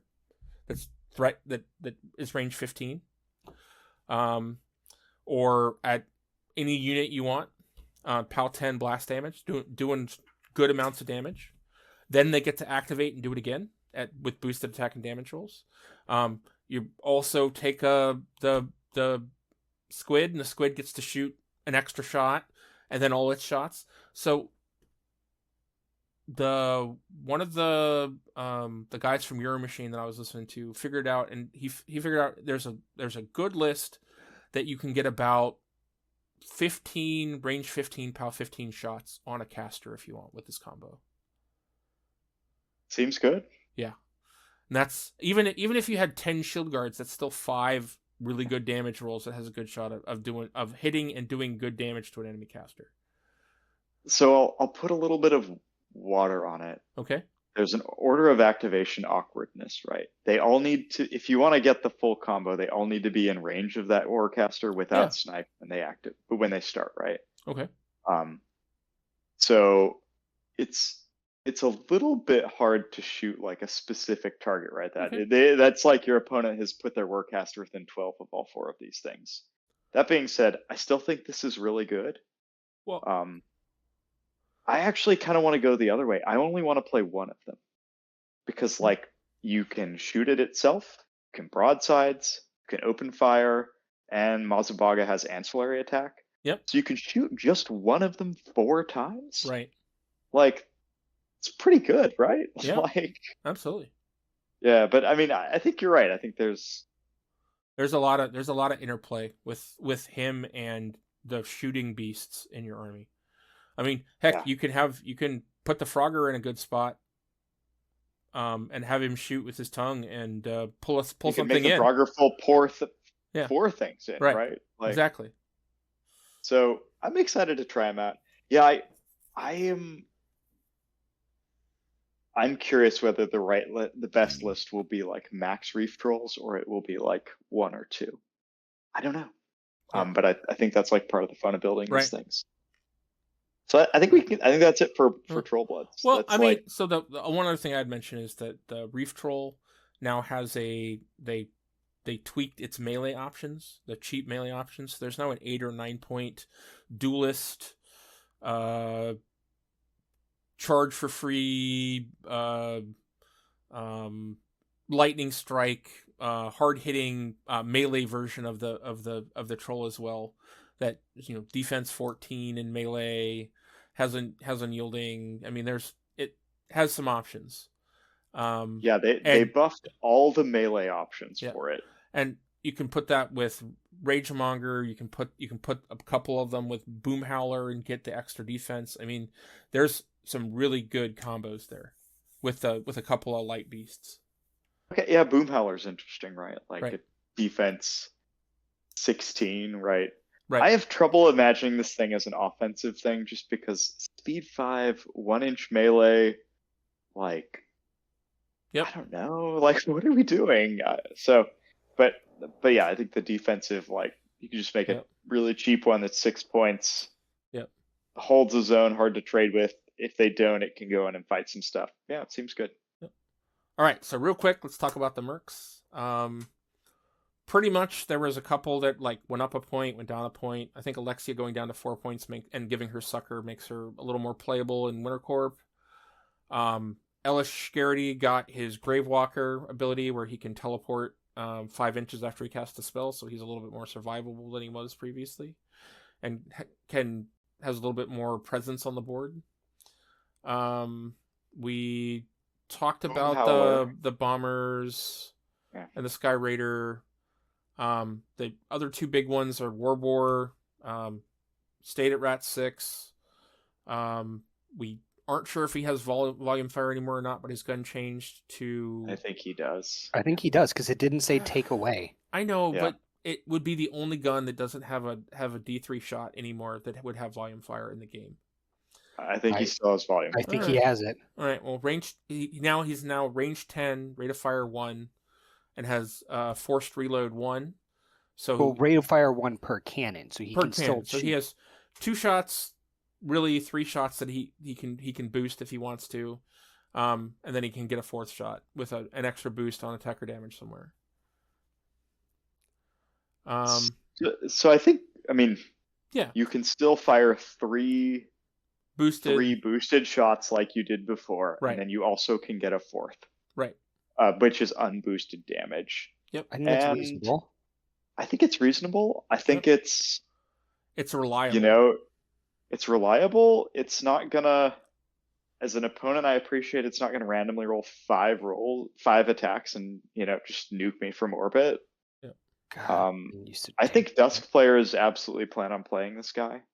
Yep. We'll see if anyone else is pulling him with out. Marines. Some of the Marines, legacy supposedly. Stuff. Yeah, I think he's still quite good with mortality. So. Yep. And then the last thing is Kruger. Kruger basically got the Archon treatment, so he went from 5 to 7 points. He went up to 10 damage boxes from 8. He got +2 armor. He lost his 2 armor. Yep. Yeah. He went from 15 to 17. He was a 15-15. He's now a 15-17.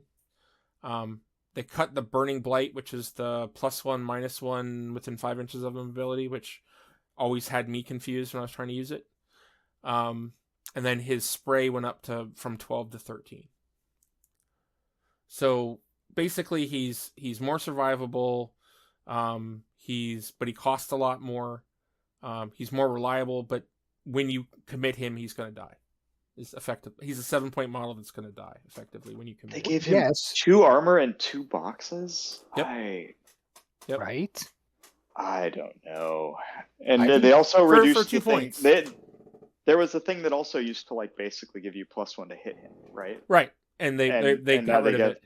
It's gone. Yeah, I think you're gonna see him. I think you're absolutely. He'll be in all my 100-point Winter Corp lists, pretty much,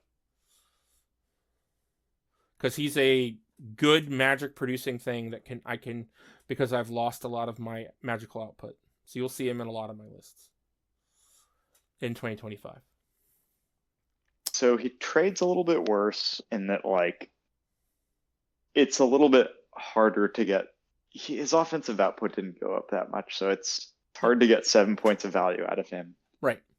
But man, his survivability is really good. He still has his ability where he takes D3 damage after the attack, but it gets boosted attack and damage rolls, and he can do it twice a turn. So. Yeah. I don't know. I disliked this model in Warbore, specifically from the last Steamroller, and I think we're not going to see that much Warbore. We'll see him in some places. Yep. We're going to see a lot of this guy. And he only works for 3 factions, so he only works for Signar, Khador, and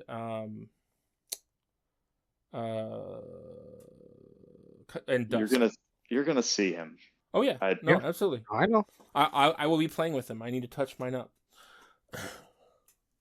I bought some orange, fluorescent orange paint specifically to touch him up. All right. So I think that's it. That covers all of the Prime stuff. Changes. Probably in a future cast, we'll probably do a quick overview of the legacy stuff. We have both Joe and Alec, who are legacy players that play legacy primarily, and so we'll have some insights into that. We'll touch on the couple of things that the three of us think are important across the different armies. All right. Well, thanks guys for coming out. Thanks Alec for hanging out and painting. You're doing a great job on the Abyssal King. I want to say Kraken, but it's the Abyssal King. Yeah. Dude, it's a fun model to paint. Yep. You got thank you. Go ahead. Oh, go ahead. I was gonna say thank you for everyone for coming out watching. Yeah. For the people in chat who have been, talking and stuff like that. And Jay, we missed you last cast, so I'm very happy that you're here now. Yeah, I fell asleep. Okay, man, it's okay. Joe and I just we just talked and BS'd for. I 2 listened hours? to it and edited it. We did. So... You did. You went everywhere. We really did. You didn't mention the kitchen sink, but that's about it. It was on my mind. Yep. If you need to get a hold of me, I'll be out in the woods writing my anti-Kruger manifesto. All right. It's thousands of pages long. All right. So. We're gonna see either of you out for games this week. Probably. I'm hoping. I don't know if I'm gonna get to game tomorrow. Okay. I'm really trying to work on getting this guy done, or at least tabletop ready, so that Richard can start using him on the table, and then I'll, keep a tentacle tour back so he can do it. But I really want to get this thing set. It also depends on. Go ahead. Also need to get ready for escalation. We're gonna do our own sort of journeyman style escalation league starting on the 26th. Oh yeah, so I gotta finish 2 weeks to get some stuff painted up for that. So you can't paint for another faction, can you? You can paint anything. Done. So I get 30 points for this sucker. No, it's not by the cost of it. No. It'll be you'll probably get like 5 points for it, or I think it's. I have to look again. It might be as like much as 8 points for it. So much. There's so much with this model. Yep. And anything you paint from starting basically last week to the end of the event qualifies. All right, guys. So thank you for checking us out. Please check the show notes. We've got links to both me and Alec, and where you can reach us and ask questions.